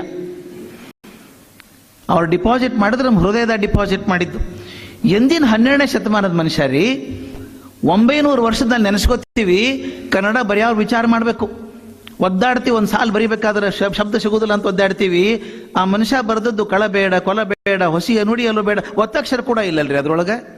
12ನೇ ಶತಮಾನದಾಗ ಬರೆದದ್ದು ಅದ್ಭುತ ಅನ್ಸಂಗಿಲ್ಲ, ಪವಾಡ ಅನ್ಸಂಗಿಲ್ಲ. ಒಂದು ಸಾಹಿತ್ಯ 900 ವರ್ಷ ಬದುಕ್ತದಂದ್ರೆ ಶಾಶ್ವತ ಸಾಹಿತ್ಯ ಅದು ಅಲ್ಲ. ಅದಕ್ಕೆ ಶಂಕರಾಚಾರ್ಯ 8ನೇ ಶತಮಾನದಾಗಿದ್ದಂಥವ್ರು. ಸೂಫಿ ಸಂತರು 6ನೇ ಶತಮಾನದಾಗಿದ್ದಂಥ ರಬಿಯಾ ಅಲ್ ಅದಾವಿಯಾ, ಆಕೆ ಜೀವನ ಹೆಂಗೆ ಎದುರಿಸಿದ್ಲು, ಅದ್ಭುತ ಅನಿಸ್ಬಿಡ್ತದೆ ನನಗೆ. ಆ ರಬಿಯಾನ ಹೆಣ್ಮಗಳು ಸೂಫಿ ಸಂತೆ, ಆಕೆ 6ನೇ ಶತಮಾನದಾಗಿದ್ದಾಕೆ. ಆಕೆಗಿಬ್ಬರು ಮಕ್ಕಳು, ಅವಳಿ ಜವಳಿ ಮಕ್ಕಳು, ಗಂಡು ಹುಡುಗರಿಬ್ಬರು, ಐಡೆಂಟಿಕಲ್ ಟ್ವಿನ್ಸ್. ಅವ್ರು ನೋಡ್ಲಿಕ್ಕೆ ಇಬ್ಬರು ಹಾಗೆ ಸುಂದರಾಂಗರು, ಅತ್ಯಂತ ಸುಸಂಸ್ಕೃತ ಹುಡುಗರು, ಇಡೀ ಊರಿಗೆಲ್ಲ ಪ್ರಿಯರಾಗಿದ್ದರು ಅವರು. ಮಕ್ಕಳು 18 ವರ್ಷದವರಾಗ್ಯಾರ. ಗಂಡ ರಬಿಯಾನ್ ಗಂಡ ಒಕ್ಕಲ್ತನ ಮಾಡವ, ರೈತ. ಅಪ್ಪಗೆ ಸಹಾಯ ಮಾಡ್ಲಿಕ್ಕೆ 2 ಮಕ್ಕಳಲ್ಲಿ ಹೋಗ್ಯಾವ. ಬ್ಯಾಸಿಗೆ ದಿವಸ ಸಹಾಯ ಮಾಡಿದ್ದು, ಹುಲ್ಲು ಗಂಟು ಮಾಡಿದ್ದು, ದನಕ್ಕೆ ಬೇಕಲ್ಲ ಬರ್ಬೇಕಾದ್ರೆ ಹೊತ್ಕೊಂಡು ಮನೆಗೆ ಬರ್ತಿದ್ದು ದಾರ್ಯಾಗ ಬಿಸಿಲಾಗ. ಈ ಅಡ್ಮಳಿ ಬರ್ತದಲ್ಲ ಮೇಯ್ದಾಗ, ಜೋರಾಗಿ ಮಳೆ ಬಂತು. ಮಳೆಯನ್ನು ತಪ್ಸ್ಕೋಬೇಕು ಅಂತ 2 ಹುಡುಗರು ಮರದ ಕೆಳಗೆ ನಿಂತ್ಕೊಂಡು, ದೈವ ಜೋರಾಗಿ ಸಿಡ್ಲು ಬಂದು ಆ ಮರಕ್ಕೆ ಹೊಡಿತು. 2 ಮಕ್ಕಳು ಸತ್ತೋದು ಒಂದೇ ಹೊಡೆತಕ್ಕೆ. 18 ವರ್ಷದ ಬೆಳೆದ ಮಕ್ಕಳನ್ನ ಇಬ್ಬರನ್ನು ಒಂದೇ ಸಲ ಕಳ್ಕೊಂಡ್ರೆ ತಾಯಿ ಹೊಟ್ಟೆ ಬೆಂದು ಹೋಗಿರ್ಲಿಕ್ಕಿಲ್ಲ. ರೈತರು 2 ಹೆಣ ಹೊತ್ಕೊಂಡ್ ಬರ್ತಾರೆ ಮನೆಗೆ. ರಬಿಯಾ ಅಡಿಗೆ ಮನೆಗಳಿದ್ದಾಳೆ. ಅವಾಗ ಹೆಂಗೆ ಹೇಳಬೇಕು ಅಂತ ದಿಕ್ಕು ತೋರ್ಸಂಗಿಲ್ಲ ರೈತರಿಗೆಲ್ಲ. ಕರೀತಾರ, ಆಕಿಗೆ ದಿಕ್ಕು ಒಂದು ಕ್ಷಣ ಎಚ್ಚರಿಸ್ತಪದಂಗೆ ಆಗ್ತದೆ. ಹೇಳ್ತಾರೆ ಹಿಂಗಾತು ಅಂತ. ಆಕೆ ಏನು ಹೇಳ್ತಾಳೆ ಗೊತ್ತದ? ಬರ್ರಿ ಹುಡುಗರ ದೇಹ ಕೊಲೆಯಾಗಿಡ್ರಿ, ಒಂದು ರೂಮ್ನಾಗ ಇಡಿಸ್ತಾಳೆ, ಬಾಗ್ಲ ಹಾಕ್ತಾಳೆ, ಕೈ ಮುಗಿದು ನೀವೆಲ್ಲರೂ ಮನೆಗೆ ಹೋಗ್ರಿ, ಯಾರೂ ನಿಂತ್ಕೋಬೇಡ್ರಿ ಇಲ್ಲಿ, ನನ್ನ ಗಂಡ ಬರ್ತಾನೆ ಮಧ್ಯಾಹ್ನ ಊಟಕ್ಕೆ, ನೀವು ಯಾರೂ ಇರಬೇಕಾಗಿಲ್ಲ, ನಾನು ಮ್ಯಾನೇಜ್ ಮಾಡ್ತೀನಿ ಹೋಗ್ರಿ ಅಂತ ಕಳಿಸ್ತಾಳೆ. ಅದು ಎಂಥ ತಾಯಿ ಇದ್ದಿರ್ಬೇಕ್ರಿ. 2 ಮಕ್ಕಳು ಹೆಣ ಮನೆಯಾಗಿ ಇಟ್ಕೊಂಡು ಔಡ್ ಗಚ್ಚಿ ದುಃಖ ಕಚ್ಚಿ ಅಡುಗೆ ಮಾಡ್ತಾಳೆ ಗಂಡಗೆ. ಮನೆಗೆ ಬಂದು ಗಂಡಗೆ ಕೈ ಕಾಲು ತಗೊಳಕ್ಕೆ ನೀರು ಕೊಟ್ಟು ಊಟಕ್ಕೆ ಹಾಕ್ತಾಳೆ. ಊಟ ಮಾಡಿದ್ಮೇಲೆ ಬಂದು ಮನೆ ಮುಂದೆ ಕಟ್ಟಿ ಮೇಲೆ ಗಂಡ ಕೂತು ಎಲೆ ಅಡಿಕೆ ಹಾಕೋಬೇಕಾದ್ರೆ ತಾನೂ ಮಗ್ಗಲ್ ಕೂಡ್ತಾಳೆ. ಒಂದು ಮಾತು ಹೇಳ್ತಾಳೆ, ನಿಮ್ಮಿಂದ ಯಾವ ವಿಷಯನೂ ಮುಚ್ಚಿಟ್ಟಿಲ್ಲ ಇಷ್ಟು ವರ್ಷ ನಾನು, ಆದ್ರೆ ಒಂದು ಹೆಂಗೋ ತಪ್ಪು ಹೋಗ್ಬಿಟ್ಟಿದೆ, ನಿಮಗೆ ಹೇಳಲಿಕ್ಕೆ ಆಗಿಲ್ಲ ನನಗೆ, ಹೇಳ್ತೀನಿ ಈಗ. ಏನು ಅಂತ ಕೇಳ್ತಾನೆ ಗಂಡ. ಎಷ್ಟೋ ವರ್ಷದಿಂದ ನಮ್ಮ ಮನೆಗೊಬ್ಬರು ಮಹಾತ್ಮರು ಬಂದಿದ್ರು, ತೀರ್ಥಯಾತ್ರೆಗೆ ಹೊರಟಿದ್ರು. ಆಗಿನ ಕಾಲದ ತೀರ್ಥಯಾತ್ರೆಗೆ ಹೋದವ್ರು ವಾಪಸ್ ಮನೆಗೆ ಹೋಗ್ತೀನಿ ಅಂತ ಹೋಗೋರ, ನಡ್ಕೋತ ಹೋಗ್ಬೇಕು. ರವಿಯಾ ನಾವು ಹೊಂಟಿವ ತೀರ್ಥಯಾತ್ರೆಗೆ ಹೊಂಟಿವಿ, ಹಾದ್ಯಾಗ ಕಳ್ಳಕ್ಕೆ ಹಾಕಿರ್ತಾರ, ದರೋಡೆಗೆ ಇರ್ತಾರ ಅಂತ ಕೇಳಿವಿ, ಎಲ್ಲ ಕಿತ್ಕೊಂಡ್ಬಿಡ್ತಾರಂತ. ನಿನ್ನ ಕಡೆ ಕೊಟ್ಟು ಹೋಗಿರ್ತೀವಿ, ಕೆಲವು ನನ್ನ ಕಡೆ ಪ್ರೀತಿ ಆಭರಣ ಕೊಟ್ಟು ಹೋಗಿರ್ತೀವಿ, ಇಟ್ಕೊಂಡಿರ್ತೀಯ, ವಾಪಸ್ ಹೋಗುವಾಗ ತೊಗೊಂಡು ಹೋಗ್ತೀವಿ ಅಂದ್ರಂತ. ಆತು ಕೊಡ್ರಿ ಅಂತ ಇಸ್ಕೊಂಡ್ಲು. ಅವ್ರು ಹೋದ್ರು ಬರಲಿಲ್ಲ, 1 ತಿಂಗಳಾತು ಬರಲಿಲ್ಲ, 1 ವರ್ಷ ಆತು ಬರಲಿಲ್ಲ, 2 ವರ್ಷ ಆತು ಬರಲಿಲ್ಲ. ಏನಾರ ಅದು ಅಂತ ತೆಗೆದು ನೋಡಿದೆ, 2 ಆಭರಣ ಇದ್ದು. ನಾ ಹಾಕ್ಕೊಳಕ್ಕೆ ಹತ್ಬಿಟ್ಟೆ. ಬಹುತೇಕ ಮಹಾತ್ಮರು ಅಲ್ಲೇ ಸತ್ತು ಹೋಗಿರ್ಬೇಕು ದಾರಿ ಒಳಗೆ ಅನ್ಕೊಂಡೆ. 2 ವರ್ಷ ಆತು, 10 ವರ್ಷ ಆತು, 12 ವರ್ಷ ಆತು. ಅವು ನನ್ನವೇ ಅನ್ನುವಂಥ ಮೋಹ ಬಂದ್ಬಿಡ್ತು, ಪ್ರೀತಿ ಬಂದ್ಬಿಡ್ತು, ನನ್ನೇ ಆಭರಣ ಆಗ್ಬಿಟ್ಟು. ಇವತ್ತು ಮುಂಜಾನೆ ಮಹಾತ್ಮರು ಬಂದ್ಬಿಟ್ರು. ರವಿಯಾ, ನನ್ನ ಆಭರಣ ವಾಪಸ್ ಕೊಡ್ತೀಯಮ್ಮ ಅಂತ ಕೇಳಿದ್ರು. ಇಷ್ಟು ವರ್ಷ ಬಳಸ್ಬಿಟ್ಟಿನಲ್ಲ, ನಂದೇ ಅನಿಸ್ಬಿಟ್ಟದದು, ಕೊಡ್ಲಿಕ್ಕೆ ತಕ್ಷಣ ಮನಸ್ಸು ಬರಲಿಲ್ಲ. ನನ್ನ ಗಂಡಿಗೆ ಹೇಳಿ ಸಾಯಂಕಾಲ ಕೊಡ್ತೀನಿ ಆತ ಅಂತ ಕೇಳಿದೆ. ಆತು ಸಾಯಂಕಾಲ ಬರ್ತೀನಿ ಕೊಡು ಅಂದ್ರು ಅವರು. ಈಗ ಸಂಜೆ ಮುಂದೆ ಬರ್ತಾರ, ಏನ್ ಮಾಡ್ಲಿ ಅಂತ ಕೇಳಿದ್ಲಂತ. ಗಂಡಂದ, ನೀನು ಇಂಥ ದೊಡ್ಡ ಸಂತ, ನೀನು ಜಗತ್ನಾಗ ಬಂದ್ ಮರ್ಯಾದೆ ಅದ ನಿನಗ, ಇಂಥ ಪ್ರಶ್ನೆ ಯಾಕೆ ಕೇಳ್ತೀನಿ ನನಗ ಅಂದ ಗಂಡ. ಅವ್ರ ವಸ್ತು ಎಲ್ಲ ಕೊಟ್ಟು ಬಿಡ್ಬೇಕಾಗಿತ್ತು, ಅವ್ರ ವಸ್ತು ಅಲ್ಲೇನದು, ಕೊಡ್ಬೇಕಾದ್ರೆ ಕೃತಜ್ಞತೆಯನ್ನು ಕೊಡಬೇಕು, ನಿನ್ ಮೇಲೆ ನಂಬಿಕೆಯನ್ನು ಕೊಟ್ಟಾರ ಅವರು, ಕೊಟ್ಟು ಬಿಡ್ಬೇಕಾಗಿತ್ತು, ನನ್ನ ಯಾಕೆ ಕೇಳ್ತೀನಿ ನೀನು ಅಂದ ಗಂಡ. ತಕ್ಷಣ ರವಿಯಾ ಗಂಡನ ಕೈ ಹಿಡ್ಕೊಂಡು ಹೇಳ್ತಾಳ, ಇಬ್ರು ಕೂಡ ಕೊಡೋಣ ಬರ್ರಿ ಅಂತ. ಇಬ್ರು ಕೂಡ ಕೊಡೋಣ ಅಂತ ಗಂಡನ ಕರ್ಕೊಂಡು ಹೋಗಿ ಆ ಖೋಲಿ ಬಾಗಿಲ ತೆಗೆದು ಅಲ್ಲಿದ್ದ ಹೆಣ ತೋರಿಸ್ತಾ, ಮಕ್ಕಳ ಹೆಣ. 18 ವರ್ಷದಿಂದ ಭಗವಂತ ಈ 2 ಆಭರಣ ಕೊಟ್ಟಿದ್ದ ನನಗೆ, ಈ ವಾಪಸ್ ಕೇಳಿ ಕಟ್ಟಾನ, ಇಬ್ರು ಜವಾಬ್ದಾರಿ, ಇಬ್ರು ಕೂಡ ಕೊಡೋಣ ಬರ್ರಿ ಅಂತಾಳ. ರವಿಯಾನ ಗಂಡ ದುಃಖದಿಂದ ಕೂತು ಅಳ್ಳಿಕ್ಕೆ ಹತ್ಬಿಟ್ಟ. ನಾ ಗಂಡಸು ತಡ್ಕೊಳಿಕ್ ಆಗ್ಬಲ್ತು ನನಗೆ, ನೀ ತಾಯಿ ಹೆಂಗ್ ತಡ್ಕೊಂಡಿದ್ದಾನ ಅಂತ ಕೇಳ್ದ. ಆಕೆ ರವಿಯಾ ಹೇಳ್ತಾಳೆ, ಭಗವಂತನ ಮೇಲೆ ನಂಬಿಕೆ ಇದ್ರೆ ಅತ್ಯಂತ ವಿಷಮಯ ಪರಿಸ್ಥಿತಿ ಕೂಡ ಸ್ವೀಕಾರಾರ್ಹ ಆಗ್ತದೆ, ನಂಬಿಕೆ ಬಿಡಬೇಡ್ರಿ. ಭಗವಂತನ ನಂಬಿಕೆಯನ್ನು ಕೊಟ್ಟಾನಲ್ಲ, ನಂಬಿಕೆಗಳು ಬದುಕೋಣಂತ, ಅವೇನ್ ಮಾಡಿದ್ರು ಚಲೋದಕ್ಕೆ ಮಾಡ್ತಾನ ಅಂತ ಹೇಳಿ. ಏನ್ ನಂಬಿಕೆ ಇದು, ಜೀವನದ ನಂಬಿಕೆ. 18 ವರ್ಷದ 2 ಮಕ್ಕಳನ್ನು ಕಳ್ಕೊಂಡು ತಾಯಿ ಹೇಳ್ತಾಳೆ, ದೇವರ ಮನಸ್ಸಿನಾಗಿದ್ರೆ ಹಂಗೆ ಆಗ್ಲಿ ಅಂತ. ಈ ಶ್ರದ್ಧೆಯನ್ನು ಬದುಕಿದಂತ ರಬಿಯಾ ಯಾವತ್ತಿಗೂ ಶಾಶ್ವತ ಆಗುದಿಲ್ಲ. ಇದು ನನಗನ್ಸ್ಬಿಟ್ಟಿಗೆ ಯಶಸ್ಸು ಅಂತ ಅನ್ಸುವಂಥದ್ದು. ಹಿಂಗೆ ಯಶಸ್ಸು ಬರ್ಬೇಕಾದ್ರೆ ಒಬ್ಬ ರಾಮ, ಒಬ್ಬ ಕೃಷ್ಣ, ಒಬ್ಬ ಯೇಸು, ಒಬ್ಬ ನನಗೆ ಬುದ್ಧ, ಒಬ್ಬ ಮಹಾವೀರ, ಇವರೆಲ್ಲ ಹೆಂಗ್ ಸಾಧನೆ ಮಾಡಿದ್ರು. ನಾವೆಲ್ಲ PUC ಬಿಟ್ಟು ಅದಕ್ಕೆ ಬೆನ್ನ ಹತ್ತಬೇಕು ಅಂತ ಹೇಳೋದಿಲ್ಲ ನಾನು. ಆದ್ರೆ ಜೀವನದಾಗ ಒಂದು ಗುರಿ ಇರ್ಬೇಕು ನಿಮ್ಗೆ. ಯಾವುದೋ ಒಂದು ಗುರಿ ಇಟ್ಕೊಂಡು ಬಂದಿರಿ. 16ರಿಂದ 18 ವಯಸ್ಸು ನಿಮ್ದು ಇರೋದೀಗ. ಮನಸ್ಸನ್ನು ಸೆಳೆಯುವಂಥ ಆಕರ್ಷಣೆಗಳು 100 ಬರ್ತಾವೆ, ಆ ಕಡೆ ಎಳ್ಕೊಂಡು ಹೋಗುವಂಥದ್ದು. ಅದನ್ನು ತಪ್ಪಿಸ್ಕೊಂಡು ಆ ಗುರಿ ಮೇಲೆ ಕಣ್ಣು ತೆಗಿಲಿಲ್ಲ ಅಂದರೆ ಯು ವಿಲ್ ಬಿ ಸಕ್ಸಸ್ಫುಲ್. ಆ ಸಕ್ಸಸ್ ಆಗಬೇಕಾತಂದ್ರೆ ದಿನಕ್ಕೊಂದು ಚೇಂಜ್ ಮಾಡ್ಕೊಂಡಿದ್ರೆ ಆಗೋದಿಲ್ಲ. ಅದಕ್ಕೆ ಹೇಳ್ತೀನಲ್ಲ, ಇವರೆಲ್ಲ ದೊಡ್ಡವ್ರು ಹೆಂಗೆ ಯಶಸ್ಸಾದರೂ ಹಂಗೆ ಆಗಬೇಕಾದ್ರೆ ಒಂದು ಮುಖ್ಯ ಗುಣ ಆಕರ್ಷಣೆಗೆ ಒಳಗಾಗದೇ ಇರುವಂಥದ್ದು. ಬಹಳ ಮನಸ್ಸು ಎಳೀತದೆ, ಏನು ಮಾಡ್ತೀವಿ ಬಿಡೋ ಸಾಲಿ ಇವತ್ತು, ಕ್ಲಾಸ್ ತಪ್ಪಿಸೋಣ, ಸಿನಿಮಾಕ್ಕೆ ಹೋಗೋಣ ಅಂತ, ಸುಳ್ಳು ಹೇಳಿ ಊರಿಗೆ ಹೋಗೋಣ ಅಂತ ಅನ್ನಿಸ್ತದೆ. ಆದರೆ ಯಾರಿಗೆ ಮೋಸ ಮಾಡ್ಕೋತೀನಿ ನಾನು? ನನಗೆ ಮೋಸ ಮಾಡ್ಕೊಳ್ಳೋದು. ಸೂಫಿ ಪರಂಪರೆಗಳು ಒಂದು ಭಾಳ ಚಂದ ಕತೆ ಬರ್ತದೆ. ನನ್ನ ಕತೆ ಅಂದ್ರೆ ಭಾಳ ಇಷ್ಟ. 6 ಜನ ತರುಣರು ಒಂದು ಊರಾಗ ಒಂದು ವ್ಯಾಪಾರ ಶುರು ಮಾಡಿದರು, ಹೊಸ ವ್ಯಾಪಾರ. ಏನೆಲ್ಲ ಪ್ರಯೋಗ ಮಾಡಿದ್ರು ವ್ಯಾಪಾರ ಸಕ್ಸಸ್ಫುಲ್ ಆಗವಲ್ತು, ರೊಕ್ಕನೇ ಬರವಲ್ತು, ಯಾರೂ ಕೊಂಡ್ಕೋವಲ್ರು. ಏನೋ ತಪ್ಪಾತು ಅನ್ನಿಸ್ತು ಹುಡುಗರಿಗೆ. ಅವರೊಬ್ಬ ಹಿರೇ ಮನುಷ್ಯರನ್ನ ಕೇಳಿದ್ರಂತ ಹೋಗಿ, ಸರ್ ನಾವು ವ್ಯಾಪಾರ ಮಾಡ್ಕತ್ತೀವಿ, ಯಾಕೋ ವರ್ಕ್ ಆಗವಲ್ತಿದ್ದು. ಅವೆಲ್ಲ ವಿಚಾರ ಮಾಡಿ ಹೇಳಿದ್ನಂತ, ನೀವು ಮಾಡೋದು ಚಲೋ ಅದ ಹುಡುಗರ, ನೀವು ಮಾಡೋದೆಲ್ಲ ಪ್ಲ್ಯಾನ್ ಚಲೋ ಅದ, ಆದರೆ ಈ ಜಾಗದಾಗ ಮಾಡಬಾರ್ದಾಗಿತ್ತು ನೀವು. ಮತ್ತೆ ಎಲ್ಲಿ ಮಾಡಬೇಕು? ಇಲ್ಲೊಂದು 100 ಮೈಲ್ ದೂರ ಹೋದ ಇನ್ನೊಂದು ಊರದ, ಆ ಮಂದಿಗೆ ಇದ್ರ ಅವಶ್ಯಕತೆ ಅದ, ಅಲ್ಲಿ ಮಾಡಿದ್ರೆ ನೀವು ಭಾರಿ ಸಕ್ಸಸ್ಫುಲ್ ಆಗ್ತೀರಿ, ನೀವು ಅಲ್ಲಿ ಮಾಡ್ರಿ ಅಂತ ಇದ್ರು. ಆಗಿನ ಕಾಲದಾಗ ನಡ್ಕೊಂಡು ಹೋಗ್ಬೇಕು ಹುಡುಗರು. ಹಂಗಾರೆ ಹೋಗ್ತೀವ್ರಿ ಅಂದ್ರು ಹುಡುಗರು. ಹಿರಿಯರು ಹೇಳಿದ್ರಂತ, ಸ್ವಲ್ಪ ಹುಷಾರಾಗಿ ಹೋಗ್ರಪ್ಪ, ಯಾಕಂದ್ರೆ ಇವು ಕಥೆಯೊಳಗೆ ಏನು ಬೇಕಾದ ಆಗ್ಬೋದಲ್ಲ. ನೀವು 6 ಮಂದಿ ನಡ್ಕೊಂಡು ಹೋಗ್ತೀರಿ, ಹಗಲೊತ್ನಾಗ ಏನು ತ್ರಾಸ ಆಗೋದಿಲ್ಲ ನಿಮ್ಗೆ.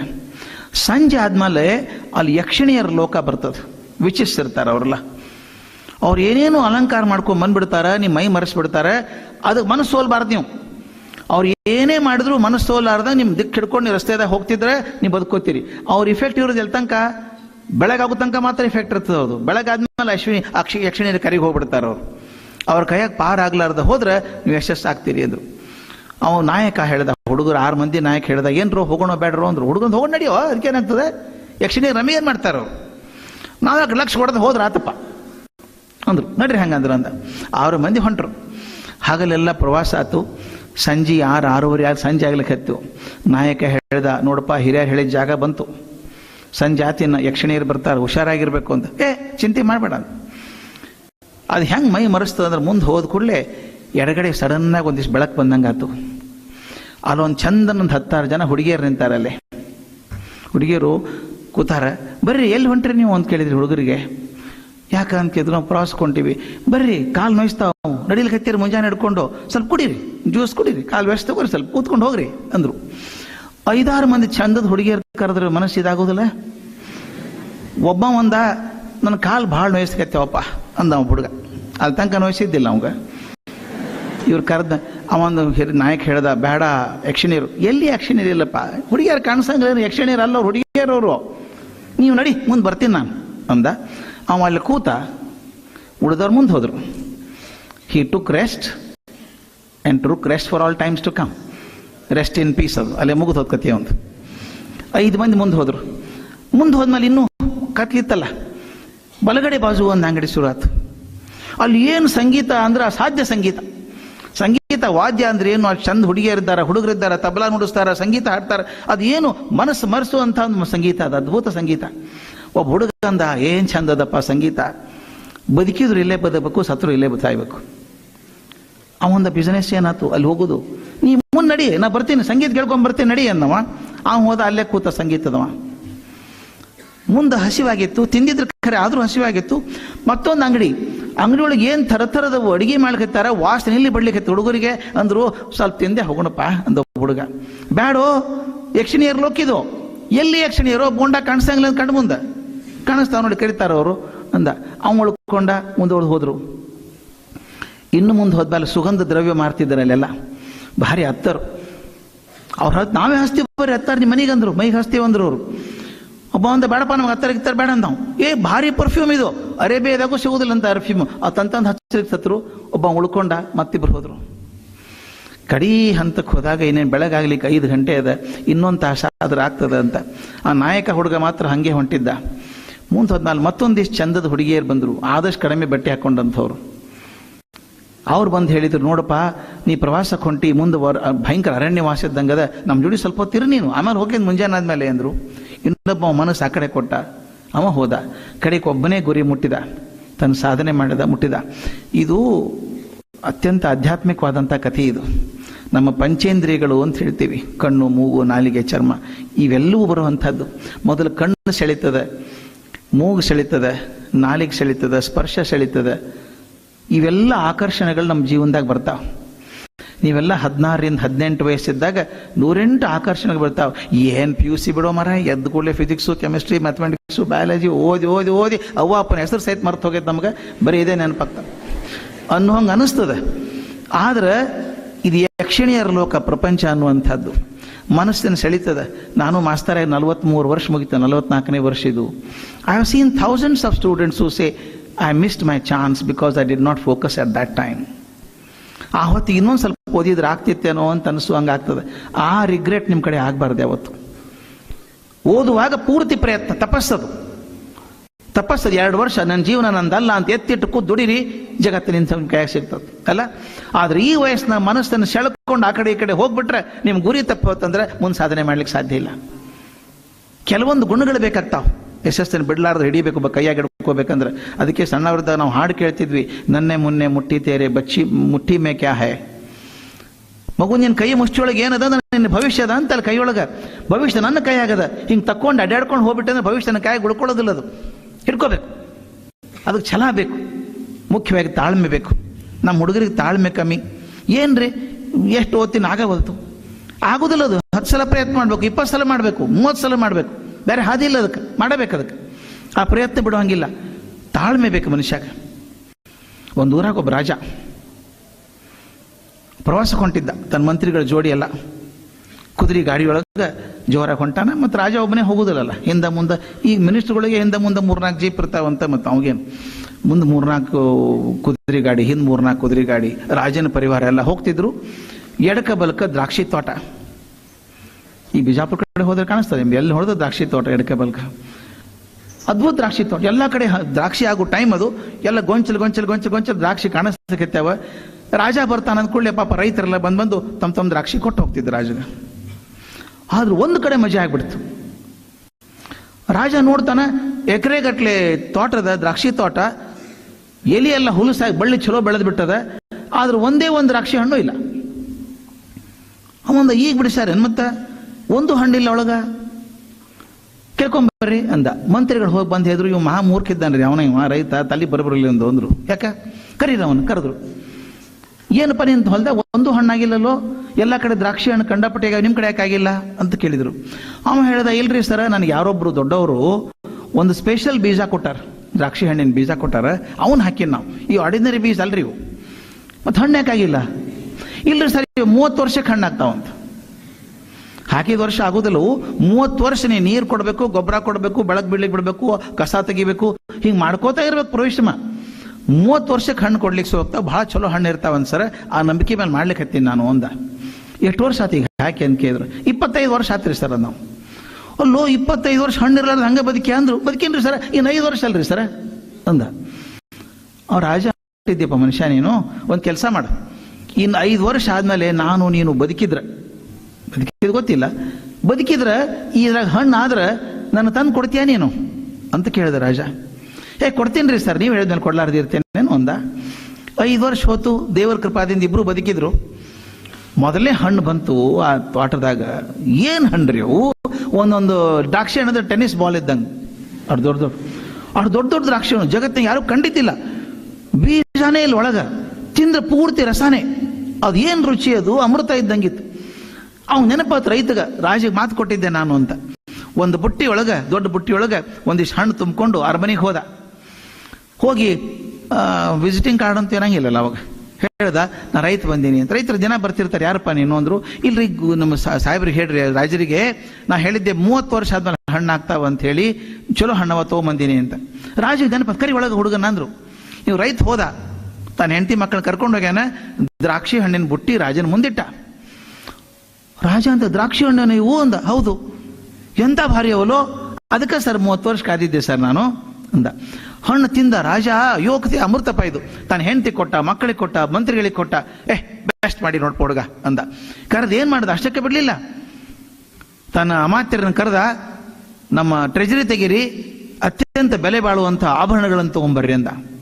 ಕೋಟಿಗಟ್ಟಲೆ ಬೆಲೆ ಬಾಳುವಂತ ಆಭರಣ ತಂದು, ತಗೋ ನೀನು ಬಹುಮಾನ ಕೊಟ್ಟೀನಿ ಅಂದ. ಅಷ್ಟೇ ಬಿಡ್ಲಿಲ್ಲ, ನೀ ಯಾವ ಊರಾಗಿದ್ದೀಯಲ್ಲ ಆ ಊರು ನಿನಗೆ ಬರೆದು ಕೊಟ್ಟೀನಿ, ಇನ್ಮೇಲೆ ನೀನೇ ಅದಕ್ಕೆ ರಾಜ ಅಂದ್ ಬರೆದು ಕೊಟ್ಟ. ಸುದ್ದಿ ಹಬ್ಬಂಗಿಲ್ಲ ಹೊರಗೆ. ಏನು ಹುಚ್ಚದನ್ ರಜಾ ತಲೆ ಕೆಟ್ಟೋಗ್ಯದ. ಒಂದು ಬುಟ್ಟು ಹಣ್ಣು ಕೊಟ್ರೆ ಒಂದು ಊರು ಕೊಡೋದ, ಆಮೇಲೆ ಬಂಗಾರ ಬೆಳ್ಳಿ ಎಲ್ಲ ಕೊಟ್ಟಂತ, ವಜ್ರ ಕೊಟ್ಟಂತ. ಮರುದಿವ್ಸ ನೋಡ್ರಿ ಏನಾಯ್ತು, ಅರಮನೆ ಮುಂದೆ ಕ್ಯೂ ಹತ್ತಿ ಬಿಡ್ತಿ ಬಂದಿದ್ದೆಲ್ಲ ಬುಟ್ಟಿ ಹಿಡ್ಕೊಂಡು. ತಮ್ಮ ಹೊಲ್ದಾಗ ಬೆಳೆದ್ರೆ ದ್ರಾಕ್ಷಿ ತಂದ್ಬಿಟ್ರೆ ಎಲ್ಲರೂ ಗುಡ್ಗಟ್ಲೆ. ಅವ್ ರಾಜ ಹೊರಗೆ ಬರಲಿಲ್ಲ. ಅವ್ನು ಮಂತ್ರಿಗಳು ಹೇಳ್ದ, ಅವ್ರು ಕಳಿಸ್ಬಿಡೋ, ಯಾರು ಬ್ಯಾಡ್ ನನಗೆ, ಅವರು ಅವ್ರಿಗೇನು ಮಾರ್ಕೆಟ್ ರೇಟ್ ಅದು ಕೊಟ್ಟು ಕಳಿಸ್ಬಿಡು ಅಷ್ಟೇ ಅಂತಂದ. ಅವ್ರು ಜಗಳಕ್ಕೆ ಬಂದ್ಬಿಟ್ರು. ಅವರು ಏನ್ರಿ ಒಂದ್ ಕಣ್ಣಿಗೆ ಒಂದು ಮಾಡ್ತೀರಿ ನೀವು, ಅವು ಬಂದ್ರೆ ಬಂಗಾರದ ಸಾಮಾನು ಕೊಡ್ತೀರಿ, ಊರ ಬರ್ಕೊಡ್ತೀರಿ, ನಮ್ಮ ದ್ರಾಕ್ಷಿ ನೋಡಂಗ ಅಂತಂದ್ರು. ಕಡಿಕೆ ಅವ್ರು ಜಗಳ ಬಂದ್ಕೊ ಕರ್ಕೊಂಡ್ರು, ದರ್ಬಾರ್ನ ಕರೆದ್ರಂತ. ರಾಜ ಹೇಳ್ದೆ, ಏನಪ್ಪ ತಕರಾರು, ನಾವು ದ್ರಾಕ್ಷಿ ಬೆಳೆದಿವ್ರಿ, ಅವನು ದ್ರಾಕ್ಷಿ ಬೆಳೆದನ್ರಿ, ದೊಡ್ಡ ಇರ್ಬೇಕು ಸ್ವಲ್ಪ ಅಷ್ಟೇ, ಮತ್ತು ಅವಾಗ ಅಷ್ಟೆಲ್ಲ ಕೊಟ್ಟಿರಿ, ನಮಗೇನು ಕೊಡ್ಲಿಲ್ಲ ನೀವು. ರಾಜ ಇದ್ದಂತ ದ್ರಾಕ್ಷಿಗೆ ಬೆಲೆ ಕೊಟ್ಟೇ ಇಲ್ಲ ನಾನು, ದ್ರಾಕ್ಷಿಗೆ ರೊಕ್ಕನೇ ಕೊಟ್ಟಿಲ್ಲ ಅವಾಗ ನಾನು ಅನ್ನೋದು. ಮತ್ತೆ ಕೊಟ್ಟಿರಲ್ರಿ, ಬೆಳ್ಳಿ ಬಂಗಾರ ಸಹ ಕೊಟ್ಟಿರಿ, ಜ್ಯುವೆಲ್ರಿ ಕೊಟ್ಟಿರಿ ಅವಾಗ, ಮತ್ತೊಂದು ಊರೇ ಬರ್ಕೊಟ್ಟಿರಿ ಅಂತ. ದ್ರಾಕ್ಷಿ ಬೆಲೆ ಅಲ್ಲದು, ಅವಾಗಿರುವಂಥ ನಂಬಿಕೆ ತಾಳ್ಮೆ ಬೆಲೆ ಅದು. 30 ವರ್ಷ ನಂಬಿಕೆ ಮೇಲೆ ಬೆಳೆಸಾನ ನೋಡ್ರಿ ಅವ, ಆಗ್ತದ ಅಂತ ತಿಳ್ಕೊಂಡು ಚಲೋ ಆಗ್ತದ ಅಂತ ಹೇಳಿ 30 ವರ್ಷ ತಾಳ್ಮೆ ಕಳ್ಕೊಳ್ಳಾರ್ದೆ ಒಕ್ಕಲ್ತನ ಮಾಡಿಲ್ಲ, ನೀರ್ ಹಾಯ್ಸಾನ, ಗೊಬ್ಬರ ಕೊಟ್ಟಾನ, ಕಸ ತೆಗದಾನ, ನೋಡ್ಕೊಂಡಿದ್ದಾನ, ನಂಬಿಕೆ ಮೇಲೆ ಬದುಕ್ಯಾನ 30 ವರ್ಷ. ನಾ ಕೊಟ್ಟದ್ದು ಅವನ ದ್ರಾಕ್ಷಿ ಬೆಲೆ ಅಲ್ಲದು, ಅವನಲ್ಲಿರುವಂತಹ ತಾಳ್ಮೆ ಮತ್ತು ನಂಬಿಕೆ ಬೆಲೆ ಅದು. ನಿಮ್ಮ ಜೀವನಕ್ಕೂ ತಾಳ್ಮೆಗೆ ನಂಬಿಕೆಗೆ ಬೆಲೆ ಬರ್ತದೆ only when you have it. ಬರ್ಬೇಕಾದ್ರೆ ನಂಬಿಕೆ ಬರ್ಬೇಕು. ಯಾರೋ ಒಬ್ರು ಹೇಳ್ತಾರೆ, ದೊಡ್ಡವ್ರು ಹೇಳ್ತಾರೆ, ಹಿಂಗೆ ಆಡೋ ಹಿಂಗೆ ಮಾಡೋ ಅಂತ ಹೇಳ್ತಾರೆ. ನಾವು ಭಾಳ ಮಂದಿ ದೊಡ್ಡವ್ರ ಮಾತು ಕೇಳೋದಿಲ್ಲ ನಾವು. ಹೇಳ್ತಿರ್ತಾರೆ, ವಯಸ್ಸಾದ್ಮೇಲೆ ಹೇಳೋದು ಹಂಗೆ ಹೇಳ್ತಿರ್ತಾರೆ ಅವರು. ಹಂಗೆ ಅನ್ಬೇಡ್ರಿ. ಯಾವಾಗಲೂ ದೊಡ್ಡವ್ರು ಹೇಳಿದಕ್ಕೊಂದು ಅರ್ಥ ಆಗಲಿಲ್ಲ ಅಂದ್ರೆ ಜೀವನ ಹಾದಿ ತಪ್ತದೆ. ನೀವು ಕಟ್ಟಿರ್ಬೇಕಾದ್ರೆ ಹೆಂಗೆ ಮಾಡಬೇಕು, ಒಂದು ಆನೆಸ್ಟಿ ಅಂತ ಒಂದು ವ್ಯಾಲ್ಯೂ ಅದಪ್ಪ, ತಾಳ್ಮೆ ಒಂದು ವ್ಯಾಲ್ಯೂ ಅಂತ ಹೇಳಿದೆ. ಇನ್ನೊಂದು ಆನೆಸ್ಟಿ, ಪ್ರಾಮಾಣಿಕತೆ. ಮೋಸ ಮಾಡ್ಲಿಕ್ಕೆ ಹೋಗ್ಬೇಡ್ರಿ. ಕೆಲವೊಂದ್ಸಲ ಅನಿಸ್ತದೆ ಶಾರ್ಟ್ಕಟ್ ಕೆಲವು ಅಂತಾರೆ, ಈಗ ಇಲ್ರಿ ಸರ ಬಿಸ್ನೆಸ್ನ ಮೋಸ ಮಾಡಿದ್ರೆ ಲಾಭ ಅಂತಾರೆ. ಹಂಗಿಲ್ಲ ಅದೀಗ, ತಪ್ಪು ತಿಳ್ಕೊಬೇಡ್ರಿ ನೀವು. Only honesty will pay at the end. Dishonest people will find their way out elsewhere. ನೀವು ಸರ್ ಸಿ ವಿ ರಾಮನ್ ಹೆಸರು ಕೇಳಿರಿಲ್ಲ? ಕೇಳಿರ್ಬೇಕು, ಖಂಡಿತ ಕೇಳಿರ್ಬೇಕು. ಸರ್ ಸಿ ವಿ ರಾಮನ್ 2 ಸಲ ನೋಡೋ ಭಾಗ್ಯ ಇತ್ತು. ನಾವು JSS ಕಾಲೇಜ್ನ ಫೈನಲ್ BSc ಇದ್ದಾಗ ತೀರ್ಕೊಂಡ್ರು ಅವರು. ನಮ್ಮ VG ಕುಲಕರ್ಣಿ ಸರ್ ಪ್ರಿನ್ಸಿಪಲ್ ಅವಾಗ ಬಂದು ಏನು ಹೇಳಿದ್ರು ಗೊತ್ತೇನು, have a sad news to give. Final BSc ಹುಡುಗರು ನಾವು ಒಂದು ಕೆಟ್ಟ ಸುದ್ದಿ ಹೇಳ್ಬೇಕಪ್ಪ, ನಾವು ರಾಮನ್ ತೀರ್ಕೊಂಡ್ರಂತ ಇವತ್ತು. ಸರ್ಕಾರದವ್ರು ರಜಾ ಡಿಕ್ಲೇರ್ ಮಾಡ್ಯಾರ. But I have decided to take 1 class extra today. Raman ಹೆಸರಲ್ಲ ರಜಾ ತಗೋಬಾರದು ಅಂತ ಹೇಳಿ 1 ಕ್ಲಾಸ್ ಎಕ್ಸ್ಟ್ರಾ ಮಾಡಿದ್ರು ಕುಲಕರ್ಣಿ ಸರ್, ನೆನಪದ ನಂಗೆ ಅವತ್ತು. ಇದು ನಾವು ಯಾರ್ಯಾರು ಹೆಸರಲ್ಲೇ ರಜಾ ತಗೋತೀವಿ, ರಾಮನ್ ತೀರ್ಕೊಂಡಾಗ ಬಹುಶಃ ನನಗನ್ಸೋ ಮಟ್ಟಿಗೆ ಕರ್ನಾಟಕದಾಗ ಅದು ಒಂದೇ ಸಂಸ್ಥೆ ಹೆಚ್ಚಿಗೆ ಕೆಲಸ ಮಾಡಿದ್ದು. ಆ ರಾಮನ್ ರಿಟೈರ್ ಆಗಿ ಬೆಂಗಳೂರಾಗ ಮೇಕ್ರಿ ಸರ್ಕಲ್ ಹತ್ರ ರಾಮನ್ ರಿಸರ್ಚ್ ಇನ್ಸ್ಟಿಟ್ಯೂಟ್ ಅಂತ ಶುರು ಮಾಡ್ತಿದ್ರು. ಶುರು ಮಾಡಿದಾಗ ಸೈಂಟಿಸ್ಟ್ ಬೇಕಲ್ಲ ಜೋಡಿ ಕೆಲಸ ಮಾಡಲಿಕ್ಕೆ. ಪೇಪರ್ನ ಅಡ್ವರ್ಟೈಸ್ಮೆಂಟ್ ಮಾಡಿದ್ರು, ಯಾರಾದ್ರೂ ಹುಡುಗರು ಹುಡುಗಿಯರು ಸೈಂಟಿಸ್ಟ್ ಕೆಲಸ ಮಾಡ್ತಿದ್ರು ಬರ್ರಿ. ಯಾಕೆ ಬಿಡ್ತಾರ್ರಿ ಮಂದಿ? ರಾಮನ್ ಜೋಡಿ ಕೆಲಸ ಮಾಡ್ಲಿಕ್ಕೆ ಅವಕಾಶ ಸಿಗ್ತದೆ ಅಂದ್ರೆ 1000 ಮಂದಿ ಅಪ್ಲೈ ಹಾಕಿದ್ರು, ಸಿಲೆಕ್ಷನ್ ಮಾಡಿದ್ರು. ಫಸ್ಟ್ ರೌಂಡ್ ಸಿಲೆಕ್ಷನ್ ಎಲ್ಲ ಮಾಡಿ ಕಡಿಕೆ 5 ಮಂದಿ ಆರಿಸಿದ್ರು. 3 ಪೋಸ್ಟ್ ಇದ್ದು 5 ಮಂದಿ ಆರಿಸಿದ್ರು. ಅದನ್ನ ರಾಮನ್ನೇ ಇಂಟರ್ವ್ಯೂ ಮಾಡ್ಬೇಕು, ಫೈನಲ್ ಇಂಟರ್ವ್ಯೂ. 5 ಹುಡುಗರಿಗೆ ಭಾರಿ ಖುಷಿ ಆಯ್ತು. ನಮ್ಮ ನೌಕರಿ ಸಿಗದಿದ್ರು ಅಡ್ಡಿ ಇಲ್ರಿ, ರಾಮನ್ ಜೋಡಿ ಮಾತಾಡ್ಲಿಕ್ಕೆ ಅವಕಾಶ ಅದಲ್ಲ. 1-to-1 interview. ರಾಮನ್ ಇಂಟರ್ವ್ಯೂ ಮಾಡಿದ್ರು, 3 ಜನ ಸೆಲೆಕ್ಟ್ ಮಾಡಿದ್ರು, ಇನ್ನಿಬ್ರು ಆಗ್ಲಿಲ್ಲ. ಆಫೀಸ್ಗೆ ಅವ್ರು TADA ಕೊಟ್ಟು ಕಳಿಸ್ರಪ್ಪ, ಅವ್ರ ಪ್ರವಾಸ ಭತ್ತೆ ಕೊಡ್ಬೇಕಲ್ಲ, ಕೊಟ್ಟು ಕಳಿಸ್ರಿ ಅಂತ ಹೇಳಿದ್ರು. ಸಂಜೆ ಮುಂದೆ ರಾಮನ್ ತಮ್ಮ ಮನೆಗೆ ಹೊಂಟಾರ. ಅವ್ರ ಸ್ಟೈಲ್ ನಿಮ್ಗೆ ಗೊತ್ತಿರಬೇಕು, ಪೇಟ, ಕ್ಲೋಸ್ ಕಾಲರ್ ಕೋಟು, ಹಿಂದೆ ಕೈ ಕಟ್ಕೊಂಡು ನಿಧಾನಕ್ಕೆ ಹೊಂಟಾರ ಹಿಂಗೆ ಆಫೀಸ್ ಮುಂದೆ. ಹಿಂಗೆ ನೋಡಿದಾಗ ಕಣ್ಣಂಚಿದಾಗ ಒಬ್ಬ ಮನುಷ್ಯ ನಿಂತಂಗೆ ಕಾಣಿಸ್ತು, ರಸ್ತೆ ಮಗ್ಗಲ್ ನಿಂತಾನ ಹುಡುಗ. ಹಿಂಗೆ ನೋಡಿದ್ರು, ಓ ಈ ಹುಡುಗ ಮುಂಜಾನೆ ಇಂಟರ್ವ್ಯೂ ಬಂದಿದ್ದ, ಅವ್ನು ಸೆಲೆಕ್ಷನ್ ಆಗಿಲ್ಲ. ಬಹುತೇಕ ಕೇಳಿಗೆ ಬಂದಾನವ, ಹ್ಯಾಂಗರ್ ಮಾಡಿ ಕೊಡ್ರಿ ಸರ್ ಅಂತ ಕೇಳಿಗೆ ಬಂದಾನ ಕಾಣಿಸ್ತದೆ ಅಂದರು. ಆ ಹುಡುಗ ಮುಂದೆ ಬಂದ, ಏನಪ್ಪ ವಾಟ್ ಈಸ್ ದ ಪ್ರಾಬ್ಲಮ್ ಅಂತ ಕೇಳಿದ್ರು. ನೋ ಪ್ರಾಬ್ಲಮ್ ಸರ್, ನನಗೊಂದು ತೊಂದರೆ ಆಗಿದೆ ಸರ್. ಏನು ಸರ್? ನಂದು ಇಂಟರ್ವ್ಯೂ ಮುಗಿದ ಮೇಲೆ ಅವರು ದುಡ್ಡು ಕೊಡ್ತೀವಿ ನಿಮ್ಮ ಟ್ರಾವೆಲ್ ಖರ್ಚು ಅಂತ ಹೇಳಿದರು ಸರ್. ನಮಗೆ $7 ಜಾಸ್ತಿ ಕೊಟ್ಟಾರ ಸರ್ ಅವರು. ನಾನು ಆ್ಯಕ್ಚುಯಲ್ ಖರ್ಚು ಎಷ್ಟಾಗಿದೆ, $7 ಜಾಸ್ತಿ ಕೊಟ್ಟಾರ. ನಾನು ಜಾಸ್ತಿ ಕೊಡಬೇಡ್ರಿ ತಗೋರಿ ಅಂತ ವಾಪಸ್ ಕೊಟ್ಟೆ. ಇಲ್ಲಪ್ಪ ಅಕೌಂಟ್ ಕ್ಲೋಸ್ ಮಾಡಿ ತೊಗೊಂಡು ಹೋಗಿ ನೀನು, ಎಂಜಾಯ್. ಆಗಿನ ಕಾಲ $7 ದೊಡ್ಡ ಅಮೌಂಟ್, ಈಗಿನ ಕಾಲದ $700 ಆಗ್ಬೋದೇನೋ, ಅಥವಾ 7,000 ಆಗ್ಬೋದು, ಗೊತ್ತಿಲ್ಲ. ತೊಗೊಂಡು ಹೋಗು ಅಂತಂದ್ರು. ನನಗೆ ಯಾಕೋ ಮನಸ್ಸು ಬರವಲ್ದು ಸರ್, ನಂದು ಅಲ್ಲದು $7, I want to give it back ಅಂದರು. You want to give the money back? Give me. He stretched his hand, took the $7, put in his pocket and went further. ಮುಂದೆ ಹೋಗೊಂದು 10 ಹೆಜ್ಜೆ ತಿರುಗಿ ಹೇಳಿದ್ರಂತ, come and see me tomorrow morning at 10:30 ಅಂದರು. ಅವಂದ interview ಮುಗಿದಾಗ ಮತ್ತೆ ಯಾಕೆ ಹೋಗ್ಬೇಕು, ಮತ್ತೆ ಅನ್ನೊಂದು ಚಾನ್ಸ್ ಸಿಗ್ತಲ್ಲ ರಾಮನ್ ಬಿಟ್ಟ ಇಲ್ಲಿ ಪರವಾಗಿಲ್ಲ ಅಂದ. ಮರುದಿವ್ಸ ಮುಂಜಾನೆ 10:30 ಹೋದ. ರಾಮನ್ ಹೇಳಿದ್ರಂತ, son, you failed in the physics test but passed in the honesty test. I have created one more post, join ಅಂದ್ರು. ಆ ಹುಡುಗ ಜಾಯಿನ್ ಆದ. He became a great physicist, went to US, became a FRS and became a Nobel laureate. Dr. S. Chandrasekhar. S. Chandrasekhar ಒಂದು article ಬರೀತಾರೆ, 7 rupees that changed the course of my life ಅಂತ. ಅಲ್ಲ, 7 ರೂಪಾಯಿ ಕಿಸದ ಹಾಕೊಂಡು cinema ನೋಡಿದ್ರೆ ಚಂದ್ರಶೇಖರ್ ಹೆಸರೇ ಗೊತ್ತಿದ್ದಿಲ್ಲ ಯಾರಿಗೂ. 7 rupees changed the purpose. This you should not forget in your life. Never choose dishonest methods to do anything else. ಮಗ್ಗಲ್ನವ್ರು ಕಾಪಿ ಮಾಡೋ ಅಂತ ಕೊಟ್ಟರು ಕೂಡ ನಿನ್ನ ಪೇಪರ್ ನಿನಗೆ, ನನ್ನ ಪೇಪರ್ ನನಗಂತ ಹೋಗ್ಬೇಕು, ನನಗೆ ಆಗ್ಬೇಕು ಅದ್ ಕಡೆಗೆ. Honesty is perhaps the only way that can save us. ನೀವು ದೊಡ್ಡವ್ರು ಆದ್ಮೇಲೆ ಲೈಫ್ನಾಗ ಚಾಲೆಂಜಸ್ ಬರೋದು ಆವಾಗ. ನಿಮ್ಮ PUC ಎಕ್ಸಾಮ್ನಂತ ಸುಲಭ ಎಕ್ಸಾಮಿನೇಷನ್ ಜೀವನದಾಗ ಯಾವುದೂ ಇಲ್ಲ. ಹೇಳ್ತೇನೆ ಕೇಳ್ರಿ, ಇದಕ್ಕಿಂತ ಸುಲಭ ಎಕ್ಸಾಮ್ ಇರೋದಿಲ್ಲ ನಿಮ್ಗೆ ಯಾವತ್ತು. ಯಾಕೆ ಇಲ್ಲೊಂದು ಸಿಲೆಬಸ್ ಅದ, ಸಿಲೆಬಸ್ ದಾಟಿ ಒಂದು ಪ್ರಶ್ನೆನೂ ಕೊಡೋದಿಲ್ಲ ನಿಮ್ಗೆ. ಅಲ್ಲ, ಔಟ್ ಆಫ್ ಸಿಲೆಬಸ್ ಅಂತಾರೆ, ಎಕ್ಸ್ಟ್ರಾ ಮಾರ್ಕ್ಸ್ ಕೊಡ್ತಾರೆ ನಿಮಗೆ. ಹೊರಗಿನ ಮಂದಿ ಮಾರ್ಕ್ಸ್ ಕೊಡ್ತಾರಲ್ಲ, ಜಗಳಾಡ್ತಾರೆ ಮಂದಿ. ನಿಮ್ಗಿಂತ ಹೆಚ್ಚಿಗೆ ಮಾಸ್ತರ್ ಮಂದಿ ಜಗಳಾಡ್ತಾರೆ. ನಾನು ಚೇರ್ಮನ್ ಆಗಿದ್ದೆ ವ್ಯಾಲ್ಯೂಯೇಷನ್ಗೆ, ಭಾಳ ಸಾಕಾಗೋಯ್ತು ನಾನು ಮಾಸ್ತರ್ಗಳ ಬಗ್ಗೆ. ನಿಮ್ಮಲ್ಲಿ ಚಲೋ ಇದ್ದಾರೆ ಮಾಸ್ತರ್, ಅದಕ್ಕೆ ಒಪ್ಕೋತೀನಿ, ಅದು ಎಲ್ಲ ಕಡೆ ಹೇಳ್ತೀನಿ. ಬಲೆ ತ್ರಾಸು ಮಾಸ್ತರ್ಗಳದೇ ನನಗೆ, ಹುಡುಗರದೇನು ತ್ರಾಸಿಲ್ಲ ಇಲ್ಲ. ಇವರೇ ಬರ್ತಾರೆ, ಔಟ್ ಆಫ್ ಸಿಲೆಬಸ್ ರೀ ಸರ್, ಅದು ಹೆಂಗು ಔಟ್ ಆಫ್ ಸಿಲೆಬಸ್ಸು ಸರ್, ಅದು ನಾವು ಕಲಿಸಿಲ್ರಿ, ನಾವು ಕಲಿಸಿದ ಔಟ್ ಆಫ್ ಸಿಲೆಬಸ್ಸೇ ಅದು. ಇವರೇ ಹಾಕ್ಕೊಂಡಿರ್ತಾರೆ ಒಂದು ಸಿಲೆಬಸ್, ಏನೋ ಅದನ್ನ ದಾಟಿ ಕಲಿಸೋಂಗಿಲ್ಲ. ನಾವು ಮಿತಿ ಹಾಕಿ ಹುಡುಗರನ್ನ ಹಾಳು ಮಾಡಿಬಿಟ್ಟಿವಿ, ನಾವು ಬೌಂಡ್ರಿ ಹಾಕಿ. ಅದು ಔಟ್ ಆಫ್ ಸಿಲೆಬಸ್ ಬರಂಗಿಲ್ಲ. ಪರೀಕ್ಷೆ ಭಾಳ ಈಸಿ ಇರ್ತದೆ, ಸಿಲೆಬಸ್ ಚಲೋ ಓದ್ಕೊಂಡ್ರೆ ಮಾರ್ಕ್ಸ್ ಬಂದೇ ಬರ್ತಾವೆ. ಆದ್ರೆ your real examinations will come after your PUC, after your education. When you join life, there will be test of your honesty, test of your integrity, test of your patriotism. ಅವಾಗ ಬರ್ತದೆ. ಅದ್ರಾಗ pass ಆದ್ರೆ ಯಶಸ್ಸು ಆಗ್ತೀರಿ ನೀವು, ಇದ್ರಾಗ pass ಆದ್ರೆ ಏನಿಲ್ಲ. ಪ್ರಾಮಾಣಿಕತೆ ಪರೀಕ್ಷೆಯೊಳಗೆ, ನೀತಿ ಪರೀಕ್ಷೆಯೊಳಗೆ DV ಗುಂಡಪ್ಪ ಹೆಸರು ಕೇಳಿರಿ ನೀವು, DVG.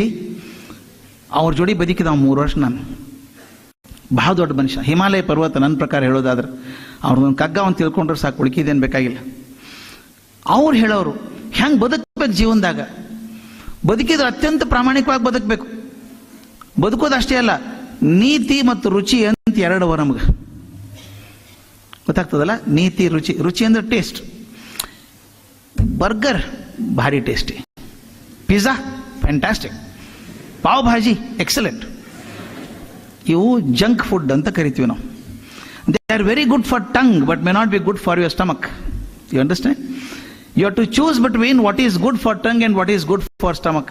Ultimately what drives your health is what the stomach feels, not what your tongue feels. ಆದ್ರೆ ನಾವು ನಾಲಿಗೆ ರುಚಿಗೆ ಹೆಚ್ಚು ಒತ್ತು ಕೊಟ್ಟು ಹೊಟ್ಟೆ ಕಾಳಜಿ ಮಾಡೋದಿಲ್ಲ. ಅದಕ್ಕೊಂದು ನಿಮಗೆ ಕೇಳಿರಿ, ಕಥೆ ಕೇಳಿ, ಧ್ರುವನ ಕಥೆ ಕೇಳಿಲ್ಲ, ಭಕ್ತ ಧ್ರುವ ಅಂತ ಕೇಳಿಲ್ಲ. ದಯವಿಟ್ಟು ನೀವು ಪುರಾಣ ಕಥೆಯನ್ನು ಕಲಿಯೋದು ಬಹಳ ಅದ. ನಾವೆಲ್ಲ ಆ ಹೆಸರುಗಳು ಸುಮ್ಮನೆ ಅಕಸ್ಮಾತ್ ಬಂದದ್ದಲ್ಲವು. ಧ್ರುವನ ಅಪ್ಪನ ಹೆಸರು ಗೊತ್ತದೆ ನಿಮಗೆ? ಉತ್ಥಾನಪಾದ ಅಂತ ಅವನ ಹೆಸರು. ಅವನಿಬ್ಬರು ಹೆಂಡಂದ್ರು. ಮೊದಲನೇ ಹೆಂಡತಿ ಸುನೀತಿ ಅಂತ ತಿಳ್ಕೊಂಡು, ಇವ ರಾಜರಿಗೆ ವಯಸ್ಸಾಗುದಿಲ್ಲ, ಹೆಂಡಂದ್ರಿಗೆ ವಯಸ್ಸಾಗುದು ಯಾವಾಗಲೂ. ಅವ ರಾಜ ಇದ್ದ 2ನೇ ಹೆಂಡತಿನ ಲಗ್ನ ಅದ. ಮೊದಲೇ ಹೆಂಡತಿ ಸ್ವಲ್ಪ ಹಳದು ಅನ್ಸಿದ್ದು, ಆಕಿನ ಬೇರೆ ಮನೆ ಮಾಡಿ ಇಟ್ಬಿಟ್ಟ, ಸುನೀತಿಯನ್ನು ಹೊರಗಿಟ್ಟ. 2ನೇ ಹೆಂಡತಿ ಹೆಸರು ಸುರುಚಿ ಅಂತ. ಆಕೆ ಜೋಡಿ ಜಾಸ್ತಿ ಪ್ರೀತಿ. ಸುನೀತಿಯಿಂದ ಒಬ್ಬ ಮಗ ಇದ್ದಾನ, ಅವನ ಹೆಸರು ಧ್ರುವ ಅಂತ. ಸುರುಚಿಯಿಂದ ಒಬ್ಬ ಮಗ ಇದ್ದಾನೆ. ಒಂದ್ ದಿವಸ ರಾಜ ಅರಮನೆ ಕೂತಾನ. ಆ ಸುರುಚಿ ಮಗ ತೊಡಿ ಮೇಲೆ ಕೂತಿದ್ದ. ಪಾಪ ಧ್ರುವ ಹೋದ, ಅಪ್ಪ ನಾನು ತೊಡಿ ಮೇಲೆ ಕೂಡ್ಲೇನು ಅಂತ ಕೇಳ್ದ. ಅವನಿಗೇನು ತಕರಾರು ಇದ್ದಿದ್ದಿಲ್ಲೇನೋ, ಅವ್ನು ಕುಡಿಸ್ಕೋಬೇಕು ಅಂತ ಹೋದ. ಆಕೆ ಸುರುಚಿ ಬಂದು, ನೋ ನೋ ನೋ ನೋ, ಇದು ನನ್ನ ಮಗ ಮಾತ್ರ ಕೂಡು ಅಂತ, ನೀನು ಕೂಡ್ಲಿಕ್ಕೆ ಅಧಿಕಾರಿ ಇಲ್ಲಿ ಹೋಗು ಅಂತಂದ್ಲು. ಹೊರಗೆ ಹಾಕಿ ತಳ್ಳಿಬಿಟ್ಲು ತೊಡಿ ಮೇಲಿಂದ. ನಿಮ್ ಕಥೆ ಹೇಳೋದು ಬೇಡ ಅದು. ಅವ ಅಂದ, ನನಗೆ ಹೆಂಗಾದ್ರೆ ದೇವ್ರನ್ನ ಬೇಡ್ಕೋತೀನಿ ಅಂತ ಹೋದ. ಇನ್ನು ಯಾರು ನಾನು ತಳ್ಳಿರಬಾರ್ದು ಅಂತ ಜಾಗ ಕೊಡು ಅಂತ ದೇವ್ರನ್ನ ಬೇಡ್ಕೊಂಡ. ಧ್ರುವ ನಕ್ಷತ್ರ ಕೊಟ್ಟರು ಅಂತೆಲ್ಲ ಕಥೆ ಹೇಳ್ತೀವಿ. ಆದ್ರೆ ಅರ್ಥ ಬೇರೆ ಆದ ಸ್ನೇಹಿತರ ಕಥೆದು, ಅಷ್ಟು ಸುಲಭ ಅಲ್ಲದು. ಈ ರಾಜ ಉತ್ಥಾನಪಾದ, ಹೆಸರು ಉತ್ಥಾನಪಾದ ಅಂದ್ರೆ ಗೊತ್ತದ? ಉತ್ಥಾನ ಅಂದ್ರೆ ಮ್ಯಾಲೆ ಇರುವುದು. ಯಾವಾಗಲೂ ಮನುಷ್ಯನ ತಲೆ ಮ್ಯಾಲೆ ಇರಬೇಕು, ಕಾಲು ಕೆಳಗಿರ್ಬೇಕು. ಅಲ್ಲ, ಅವ ರಿವರ್ಸ್ ಇದ್ದವ, ಕಾಲ್ ಮೇಲೆ ತಲೆ ತೆಳಗ. ಅಂದ್ರೆ whole life was upside down. ಅವನು whole life of upside down. ಯಾಕಾತು? ನೀತಿ ಬಿಟ್ಟು ರುಚಿ ಹಿಡ್ಕೊಂಡಿದ್ದವ. ಅರ್ಥ ಗೊತ್ತಾತಿಲ್ಲ ನಿಮಗೆ? ಸುನೀತಿ ಬಿಟ್ಟು ಸುರುಚಿ ಹಿಡ್ಕೊಂಡಿದ್ದ. ಪಾಪ ಹೆಣ್ಮಕ್ಳು ಹೆಸರು ಅಲ್ಲವು. ಯಾವ ನೀತಿ ಬಿಟ್ಟು ರುಚಿ ಹಿಡ್ಕೊಂಡಿದ್ನೋ ಅವ್ನ್ ತಲೆ ಇಲ್ಲ ಅಂತ, ತಲೆ ಕೆಳಗ ಕಾಲ ಮೇಲಾಗಿತ್ತು. ಉತ್ಥಾನಪಾದವ. ಅದಕ್ಕೆ ಧ್ರುವ ಇವನು ಉಸಾಬ್ರೆ ಬೇಡ ಅಂತ ಬೇರೆ ಕಡೆ ಹೋದವ. ಅದಕ್ಕೆ ನಾವು ತಿಳ್ಕೊಬೇಕಾದದ್ದು, ಜೀವನದಾಗ ಹಿಡ್ಕೋಬೇಕಾದದ್ದು ನೀತಿ ಹಿಡ್ಕೋಬೇಕು, ರುಚಿ ಹಿಡ್ಕೋಬಾರ್ದು. ಒಂದ್ಸಲ ನೀತಿ ಗಟ್ಟಿ ಹಿಡ್ಕೊಂಡ್ರಿ ಏನೂ ಆಗೋದಿಲ್ಲ ನಿಮಗೆ. I tell you, there may be some challenges, some difficulties in life, but ultimately you will succeed. ಅದರಿಂದ ಹಠ ಹಿಡಿದು ನೀವು ಮಾಡ್ಲಿಕ್ಕೆ ಅಂದ್ರೆ you will always be successful. ಕಡಿದೊಂದು ಮಾತು ಹೇಳ್ಬೇಕು, ನಾನು ಜಾಸ್ತಿ ಹೇಳೋದಿಲ್ಲ. I think I am reaching my time ನಾವು. ಸರ್ ಹೇಳಿದರು, ನಾ ಅಧ್ಯಕ್ಷ ಯಾಕಾಗೇನಂದ್ರೆ ನೀನು ಸರಿಯಾಗಿ ಮಾತಾಡ್ತೀವಿ ನೋಡ್ಕೊಳ್ಳಿಕ್ಕೆ ಕೂತೀನಿ. ಎಷ್ಟೊಂದು 45 ಮಿನಿಟ್ ಸರ್ ಕೇಳಿದ್ರು. ಭಾಳ ಚಲೋ ಸರ್ ಅವರು, ಭಾಳ ಸ್ಟ್ರಿಕ್ಟ್ ಅಂತ ಅಂತೀವಿ ನಾವು. ನಾ ಕೇಳಿದೆ ಎಷ್ಟೊತ್ತು ಮಾತಾಡಬೇಕು ಅಂತ ಕೇಳಿದೆ ಬರಬೇಕಾದ್ರೆ. ನೀ ಬೇಕಾದಷ್ಟು ಹೊತ್ತು ಮಾತಾಡಂದ್ರು. ನೀನು ಹೇಳಿದ್ದ ಒಂದು ಪ್ರೋಗ್ರಾಮ್ನ ನಾನು ಯಾವುದೋ ಫಂಕ್ಷನ್ನ ಹೋಗಿ ನಾ ಎಷ್ಟೊತ್ತು ಮಾತಾಡಲಿ ಅಂತ ಕೇಳಿದೆ. ಅವ್ರು ಹೇಳಿದ್ರು ನೀವು ಎಷ್ಟೊತ್ತಾದರೂ ಮಾತಾಡ್ರಿ, ನಾವು ಅರ್ಧ ತಾಸಿಗೆ ಹೋಗ್ಬಿಡ್ತೀವಿ ಅಂದರು. ಅದು ನಮಗೆ ಹಂಗೆ ಆಗಬಾರ್ದು ಅಂತ ಹೇಳಿ ಅದಕ್ಕೆ ನಾನು ಹೇಳಿದ್ದೆಲ್ಲ ಮೂಲಭೂತವಾಗಬೇಕಂತ ಛಲ ಬೇಕು, ಮಾಡ್ತೀನಿ ಅಂತ ಸಾಧನೆ ಮಾಡುವಂಥದ್ದು. ಕಣ್ಣು ಮೇಲೆ ಗುರಿ ತೆಗಿಬಾರ್ದು, ಗುರಿ ಮೇಲೆ ಕಣ್ಣು ಎಂದೂ ತೆಗಿಬಾರ್ದು. ಅದಕ್ಕೊಂದು DVG ಒಂದು ಮಾತು ಹೇಳ್ತಾರೆ, ಘನ ತತ್ವ ಒಂದಕ್ಕೆ ದಿನರಾತ್ರಿ ಮನಸೋತು, ನೆನೆಯದು ಇನ್ನೊಂದನು ಎಲ್ಲವನು ನೀಡುತ್ತ, ಅದರ ಅನುಸಂಧಿಯಲ್ಲಿ ಜೀವ ಭಾರವನ್ನು ಮರೆಯುವುದು ಹನುಮಂತನ ಉಪದೇಶ ಮಂಕುತಿಮ್ಮ ಅಂತ. ಎಂಥ ಮಾತ್ರಿ ಅದು. ಘನ ತತ್ವ ಒಂದಕ್ಕೆ, ಯಾವುದೊಂದು ಆರ್ಡಿನರಿ ತತ್ವ ಅಲ್ಲ, ಘನ ತತ್ವ. ನನ್ನ ಜೀವನದ ಗುರಿ ಇದು, ಹಿಂಗೆ ಆಗಬೇಕು ಅಂದ್ರೆ ಹಂಗೆ ಆಗಿ ಬಿಡಬೇಕು. ಘನ ತತ್ವ ಒಂದಕ್ಕೆ ದಿನರಾತ್ರಿ ಮನಸ್ಸೋತು. ಹಗಲು ರಾತ್ರಿ ಅದೊಂದೇ ಚಿಂತೆ, ಬೇರೆ ಯಾವುದೂ ಚಿಂತೆ ಇಲ್ಲ, ಅದೊಂದೇ ಮಾಡ್ಬೇಕು ನಾನು. ಘನ ತತ್ವ ಒಂದಕ್ಕೆ ದಿನರಾತ್ರಿ ಮನಸ್ಸೋತು, ನೆನೆಯದು ಇನ್ನೊಂದನು, ಬೇರೆ ಯಾವುದೂ ವಿಚಾರ ಇಲ್ಲ, ಎಲ್ಲವನ್ನು ನೀಡುತ್ತಾ, ನಿನಗಿರುವಂಥ ಎಲ್ಲ ಶಕ್ತಿಯನ್ನು ಆ ಸಾಧನೆಗೋಸ್ಕರ ಮೀಸಲಾಗಿಡಬೇಕು. ಅದರ ಅನುಸಂಧಿಯಲ್ಲಿ ಜೀವ ಭಾರವನ್ನು ಮರೆಯುವುದು, ಅದನ್ನು ಸಾಧಿಸಬೇಕು ಅಂತ ಹಠದಾಗ ತನ್ನ ಜೀವದ ಭಾರ ಮರೆತು ಬಿಡಬೇಕು. ಜೀವಕ್ಕೆ ಭಾರ ಇಲ್ಲ, ನಮಗೆಲ್ಲ ಜೀವ ತ್ರಾಸ ಅವೇವ, ರೊಕ್ಕದ ತ್ರಾಸ ಇರ್ಬೋದು, ಏನೇನೋ ತ್ರಾಸ ಇರ್ತಾವ ನಮಗೆ, ಅದೆಲ್ಲ ಮರಿಬೇಕು. ನೀವು ನೋಡಬೇಕು, ನೀವು ಬಹುಶಃ ಈಗ ವಿಮಾನ ಇಳಿಬೇಕಾದ್ರೆ ಜಂಬೋ 747, ನಾ every time I travel out of India and reach India, I remember one great scientist. ನೆಲ್ಲ ಹಿಂಗೆ ಜಂಬೋ 747 ಟಚ್ ಆದ್ರೆ ನೀವು ನೋಡಿರ್ಬೇಕು ಸಿನಿಮಾದಾಗ ಅಥವಾ ಆ್ಯಕ್ಚುಲ್ ಏರ್ಪೋರ್ಟ್ನಾಗ ನೋಡಿದಾಗ ಏನು ಮಂದಿ ಇರ್ತದೆ ಒಳಗೆ, 500-600 ಮಂದಿ ಇರ್ತಾರೆ. ಆ ಲಗೇಜ್ ಏನು, ಆ ಪೆಟ್ರೋಲ್ ತೂಕೇನು, ಪಟ್ ನೆಲಕ್ಕೆ ಹಿಂಗೆ ಟರ್ಮ್ಯಾಕಿಗೆ ಹೊಡೆದಾಗ ಕಿಡಿ ಹಾರ್ತಾವ, ಪಟ್ ಅಂತ ಕಿಡಿ ಹಾರ್ತಾವ. ಏರ್ಪೋರ್ಟ್ ನೋಡಿದ್ರೆ ಮೈ ಜೂಮ್ ಅಂತ ನೋಡಿದ್ರೆ ಅಷ್ಟು ದೊಡ್ಡ ವಿಮಾನ ಬರೀ 3 ಗಾಲಿ ಮೇಲೆ ಬಂದಿರ್ತದೆ, ರಬ್ಬರ್ ಟಯರು. ಪ್ರತಿ ಸಲ ಇಳಿದಾಗ I say thank you Charles Goodyear ಅಂತ ಹೇಳ್ತೀನಿ ನಾನು. Charles Goodyear was a scientist who made vulcanisation possible. ಆ ಮನುಷ್ಯ ಎಷ್ಟು ಬಡತನದಾಗಿದ್ದ ಗೊತ್ತದ? ಏನೇನು ಇಲ್ಲ, ಅವನು ಬಡತನ ಇಲ್ಲ, ಅವನ ತಲೆಯಾಗ ಒಂದು ಹಠ. ಈ ರಬ್ಬರ್ ಅದಲ್ಲ, ರಬ್ಬರ್ ಏನೂ ಉಪಯೋಗ ಇಲ್ಲ, ಇದು ಪೆನ್ಸಿಲ್ ಅಳಿಸೋದು ಬಿಟ್ರೆ ಇನ್ನೇನು ಉಪಯೋಗ, ಭಾಳ ಸಾಫ್ಟ್ ಅದ, ಇದು ಬಿಗಿ ಬರಬೇಕು, ಗಟ್ಟಿ ಆಗ್ಬೇಕು. ಇದು ಗಟ್ಟಿ ಮಾಡೋದು ಹೆಂಗಿದನ, ಏನೇನು ಪ್ರಯೋಗ ಮಾಡ್ದ ಅವನ ಜೀವನದಾಗ ಅದೊಂದೇ, ಜೀವ ಭಾರವನ್ನು ಮರೆಯೋದನ್ನೆಲ್ಲ. ಊಟದ ಚಿಂತಿಲ್ಲ, ಅವಾಗೇನಿಲ್ಲ, ಸ್ವಲ್ಪ ರೊಕ್ಕ ಸಿಗ್ತಿಲ್ಲ, ರಬ್ಬರ್ ಕೊಂಡ್ಕೊಳ್ಳವ, ಮತ್ತೇನೋ ಕೆಮಿಕಲ್ ಹಾಕವ, ಮಿಕ್ಸ್ ಮಾಡವ, ಗಟ್ಟಿ ಹೆಂಗೆ ಮಾಡೋದು ನೋಡವ. ಒಂದ್ಸಲ ಒಂದು ಸ್ವಲ್ಪ ರೊಕ್ಕ ಇತ್ತು ಅವನ ಕಡೆ, ಒಂದು ಅಂಗಡಿಗೆ ಹೋದ, ಕಿರಾಣಿ ಅಂಗಡಿಯಾಗ ಕೊಡ್ತಿದ್ರು ಕಾಣಿಸ್ತದೆ, ರಬ್ಬರ್ ಕೊಡೊಂದಿಷ್ಟು ಅಂದ, ಒಂದೇ ಪೀಸ್ ಉಳಿದಿತ್ತದ, ಅಂತ ತಗೋ ಅಂತ ಹಿಂಗೆ ತೆಗೆದು ಕೊಡ್ಲಿಕ್ಕೆ ಹೋದ ಅಂಗಡಿ ಅವ. ಕೈ ಜಾರಿ ರಬ್ಬರು ತೆಳಗೆ ಒಂದು ತಟ್ಟಿ ಮೇಲೆ ಬಿತ್ತು. ಇದು ಸ್ಟೋವ್ ಮೇಲೆ ಒಂದು ಕಬ್ಬಿಣ ಪ್ಲೇಟ್ ಇಟ್ಟಾರೆ, ಆ ಬಿಸಿ ಬಿಸಿ ಪ್ಲೇಟ್ ಮೇಲೆ ಬಿತ್ತದ. ಸ್ವಲ್ಪ ಹೊತ್ತಿದಂಗೆ ಆತ. ನೀವು ಬಿಡ್ತಾನೆ ಗುಡಿಯರು, ಹೊತ್ತೇದಿದು, ಇನ್ನೊಂದು ಸ್ವಲ್ಪ ಜಾಸ್ತಿ ಕೊಡ್ಬೇಕಾರೆ ಅಷ್ಟೇ ರೊಕ್ಕಕ್ಕೆ. ಬಾರ್ಗೇನ್ ಮಾಡಿ ಇನ್ನಷ್ಟು ರೊಕ್ಕ ಮನಿ ಬಂದು ನೋಡ್ತಾನೆ, ಯಾವ ಭಾಗ ಸುಟ್ಟಿತ್ತಲ್ಲ ಅದು ಕರಕಾಗಿತ್ತಲ್ಲ, ಭಾರಿ ಸ್ಟ್ರಾಂಗ್ ಆಗಿಬಿಟ್ಟಿತ್ತದು, ಬಿರುಸಾಗ್ಬಿಟ್ಟಿತ್ತು, ಏನೂ ಆಗಿಲ್ಲ. ವಾಪಸ್ ಅಂಗಡಿಗೆ ಹೋದ, ಆ ಹಂಚಿನ ಮೇಲೆ ಏನು ಕಾಸ್ತಿದ್ದೆ ಅಂತ ಕೇಳ್ದ. ನಾವು ಹೇಳಿದ ಸಲ್ಫರ್ ಕಾಸ್ತಿದ್ದೆ ಅಂದ ನಾವು. ಹಂಗಾರೆ ಒಂದು ಸ್ವಲ್ಪ ಸಲ್ಫರ್ ಕೊಡಂದ. ಆ ಸಲ್ಫರ್ ತಂದ, ಎರಡೂ ಹಾಕಿ ರಬ್ಬರ್ ಹಾಕಿ ಮಿಕ್ಸ್ ಮಾಡಿ ಹೀಟ್ ಮಾಡಿದ, ವಲ್ಕನೈಸೇಷನ್ ಪ್ರಾಸೆಸ್ ಆಯ್ತು, ರಬ್ಬರ್ ಗಟ್ಟಿ ಆಯ್ತು. ಈ ಮುಂದೆಲ್ಲ ಸ್ಟೀಲ್ ವೈರ್ ಹಾಕಿ ರೇಡಿಯಲ್ಸ್ ಹಾಕಿ ಭಾರಿ ಸ್ಟ್ರಾಂಗ್ ಟೈರ್ ಮಾಡ್ತಾರೆ. Every time the plane lands and takes off, you should remember Charles Goodyear. ಕಡೆಗೆ ಬಡತಂದ ಸತ್ತ, ಟ್ಯೂಬರ್ಕ್ಯುಲೋಸಿಸ್ ಸತ್ತೋದವ. ಎಷ್ಟು ಬಂದಿದ್ರು ಪಾಪ, ಬಹಳ ಕಷ್ಟಪಟ್ಟನಲ್ಲ ಅವ ಗುಡಿಯರ್ ಅಂತಾರೆ. ನಂದು ಏನೂ ಕಷ್ಟಪಟ್ಟಿಲ್ಲ ಅಂತ ಹೇಳಿದ ನಾವು ಅನ್ಕೋತೀವಿ ದೂರ ನಿಂತು, ನಮ್ಮಂಗೆ ಬಂಗ್ಲೆ ಇಲ್ಲ, ನಮ್ಮಂಗೆ ಕಾರ್ ಇಲ್ಲ, ಪಾಪ ಗುಡಿಯರ್ ಅಂತೀವಿ ನಾವು. ಅದರಾಗೆ ಸಂತೋಷ್ ಗುಡಿಯರಿಗೆ ಮತ್ತೊಂದೇನು ಸಂತೋಷ ಇಲ್ಲ, ಅವ್ನು ಕಾರ್ ಕೊಟ್ಟರು ಬೇಡ ಅಂತಿದ್ದವ, ನನಗೆ ರಬ್ಬರ್ ವಲ್ಕನೈಸ್ ಮಾಡಬೇಕು. Therefore he enjoyed being that. Please remember, sometimes we say, KS Narasimhaswamy ಅವರು ಮೈಸೂರು ಮಲ್ಲಿಗೆ ಕವಿ, ನಿಮಗೆಲ್ಲ ಗೊತ್ತು, ನಂಗೆ ಅಗ್ಗದಿ ಆತ್ಮೀಯರಾಗಿದ್ದವ್ರು, ನನ್ನ ಮೇಲೆ ಭಾಳ ಪ್ರೀತಿ ಅವರು ಬಡತನದ ಭಾಳ ಬಡತನ. ಯಾರೋ ಕೇಳಿದ್ರು ನಾ ಕೂತಾಗ, ಸರ್ ಭಾಳ ಬಡತನದ ತ್ರಾಸ ಆಗಿರ್ಬೇಕಲ್ರಿ ಸರ್ ನಿಮ್ಗೆ ಅಂತ ಕೇಳಿದ ನರಸಿಂಹಸ್ವಾಮಿಗೆ. ನರಸಿಂಹಸ್ವಾಮಿ ಉತ್ತರ ಕೊಟ್ರೇನು, ಏನು ಕೊಟ್ರೆ ಗೊತ್ತೇನ್ರಿ, ಬಡತನ ಬಂದಿತ್ತು ಅಂತ ನನಗೆ ಗೊತ್ತಾಗ್ಲಿಲ್ಲ ನೋಡ್ರಿ. ಏನು ಚಂದ ಮಾತ್ರಿ ಅದು. ಬಡತನ ಬಂದದ್ದು ಗೊತ್ತೇ ಆಗ್ಲಿಲ್ಲ ನನಗಂತಾರ ಅವರು. ಅವ್ರು ಹೇಳ್ತಾರೆ, ಮೈಸೂರು ಮಲ್ಲಿಗೆ ಮುಂದೆ ಹಿಡ್ಕೊಂಡಾಗ ಅದೇ ಅಂತ ಬಡತನ ಬರ್ತದ್ರಿ. ಬಡತನ ಅನ್ನೋದು ಹೊರಗೆ ನೋಡಿದವ್ರಿಗೆ, ನಮಗೇನು ಅನಿಸೋದಿಲ್ಲ. When you are enjoying something you don't suffer. If you don't enjoy you suffer even richness. I have seen people suffering the richness. ಅದಕ್ಕೆ ಬೇಂದ್ರೆ ಹೇಳೋರು, ನನ್ನ ಬಡತನದ ಬಗ್ಗೆ ಅಹಂಕಾರದ ನನಗೆ ಅಂತ. ಎಂತ ಎಲ್ಲರಿಗೂ ಶ್ರೀಮಂತಿಕೆ ಬಗ್ಗೆ ಅಹಂಕಾರ ಇದ್ರೆ, ಬೇಂದ್ರೆ ನನಗೆ ಬಡತನದ ಬಗ್ಗೆ ಅಹಂಕಾರದ ಅನ್ಬೇಕು. Please remember, once you are enjoying what you are doing, you are not suffering. ಬಡತನ ಇರ್ಬೋದು, ಕಷ್ಟ ಇರ್ಬೋದು, ಸೈಕಲ್ ಮೇಲೆ ಹೋಗ್ಬೋದು, ಏನೇ ಆಗ್ಬೋದು, but you will not suffer because you are enjoying what you are doing. ಅದಕ್ಕೆ ಹೇಳ್ತಾರೆ ಅವರು, ಅದರ ಅನುಸಂಧಿಯಲ್ಲಿ ಜೀವ ಭಾರವನ್ನು ಮರೆಯುವುದು ಹನುಮಂತನ ಉಪದೇಶ ಮಂಕುತಿಮ್ಮ. ಈ ಮಾತು ಹೇಳ್ಬೇಕಾದ್ರೆ ಗುಂಡಪ್ಪನವ್ರ ಕಣ್ಣಾಗ ನೀರು ಬರಬೇಕು. ಹನುಮಂತ ಅಂದ್ರೆ ಭಾರಿ ಪ್ರೀತಿ ಅವರಿಗೆ. ಅವ್ರು ಹೇಳೋರು, ನೋಡ್ರಿ, ಹನುಮಂತ ಯಾರು?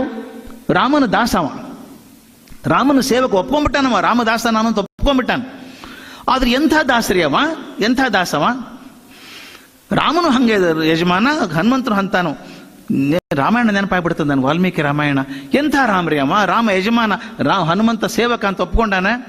ಲಕ್ಷ್ಮಣ ಬಿದ್ದಾನ, ಎಚ್ಚರ ತಪ್ಪಿ ಬಿದ್ದಾನ, ಸತ್ತೋದ ಅನ್ಕೊಂಡಿದ್ರು. ಸುಷೇಣ ಹೇಳ್ತಾನೆ ಸತ್ತಿಲ್ಲ, ಸಂಜೀವಿನಿ ತಂದ್ರೆ ಉಳಿತಾನ ಅಂತ. ಆಂಜನೇಯ ಹೇಳ್ತಾನ ತೊಗೊಂಬರ್ತೀನಿ ಸಂಜೀವಿನಿ ಅಂತ ಹಾರಲಿಕ್ಕೆ ಹೊಂಟಾನ. ಆಗ ರಾಮ ಎದುರಿಗೆ ಬಂದು ಹೇಳ್ತಾನ, ಗಚ್ಚ ಶೀಘ್ರ ಮಹಾಬಾಹು ಭ್ರಾತೃ ಭಿಕ್ಷಾ ಪ್ರದೀಯತಾಂ. ಏನು ಮಾತ್ರಿ ಇದು? ರಾಮಾಯಣ ವಾಲ್ಮೀಕಿ ಮಾತಿದು. ರಾಮ ಯಜಮಾನ ಆದವ, ಮತ್ತೊಬ್ಬರ ಈಗಿನ ಯಜಮಾನ್ರೇ ಮಾಡ್ತಾರೆ, ಲಘು ಹೋಗೋ ಮಾರ, ಲಘು ಹೋಗೋ, ಲಘು ತೊಂಬ ಅಂತಾರೆ. ಆದ್ರೆ ರಾಮ ಹೆಂಗೆ ಹೇಳ್ತಾನೆ, ಗಚ್ಚ ಶೀಘ್ರ ಮಹಾಬಾಹೋ. ಮಹಾಬಾಹೋ, ದೊಡ್ಡ ಮನುಷ್ಯಪ್ಪ ನೀನು, ಸ್ವಲ್ಪ ಲಘು ಹೋಗಪ್ಪ. ಕೇಳೋದೇನ್ರಿ ಯಜಮಾನ ಶಿಷ್ಯ ಕೇಳೋದು? ಭ್ರಾತೃ ಭಿಕ್ಷಾ ಪ್ರದೀಯತಾಂ, ನನ್ನ ತಮ್ಮನ ಜೀವದ ಭಿಕ್ಷೆ ಕೊಡಪ್ಪ ನನಗ ಅಂತ ಕೇಳ್ತಾನೆ ರಾಮ.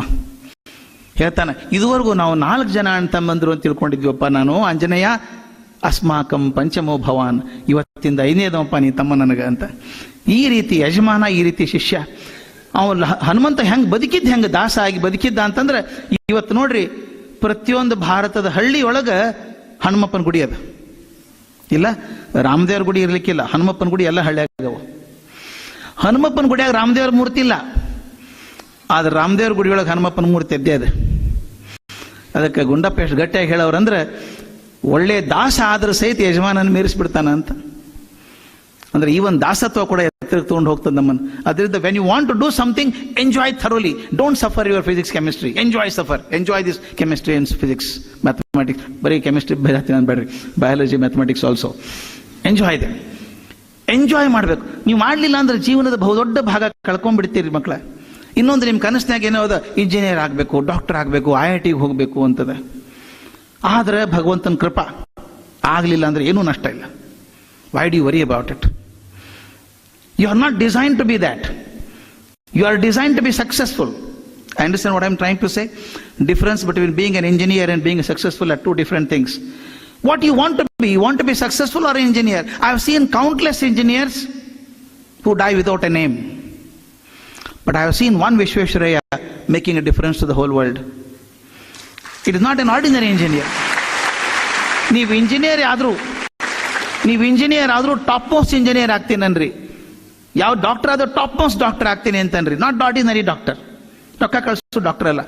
ಮನಿ is not success for you my friend. Remember, your great grands will not remember the assets you made. ನಮ್ಮ ಮನ್ಯಾಗ ಯಾರೋ ಹಿಂದೆ ಮಾಡಿಟ್ಟಿದ್ದ ಮುದುಕ ಒಂದು ನನಗಂತಾರ ಅವರು ಅಷ್ಟೇ, ಯಾರೂ ನೆನಪಿಡುವುದಿಲ್ಲ.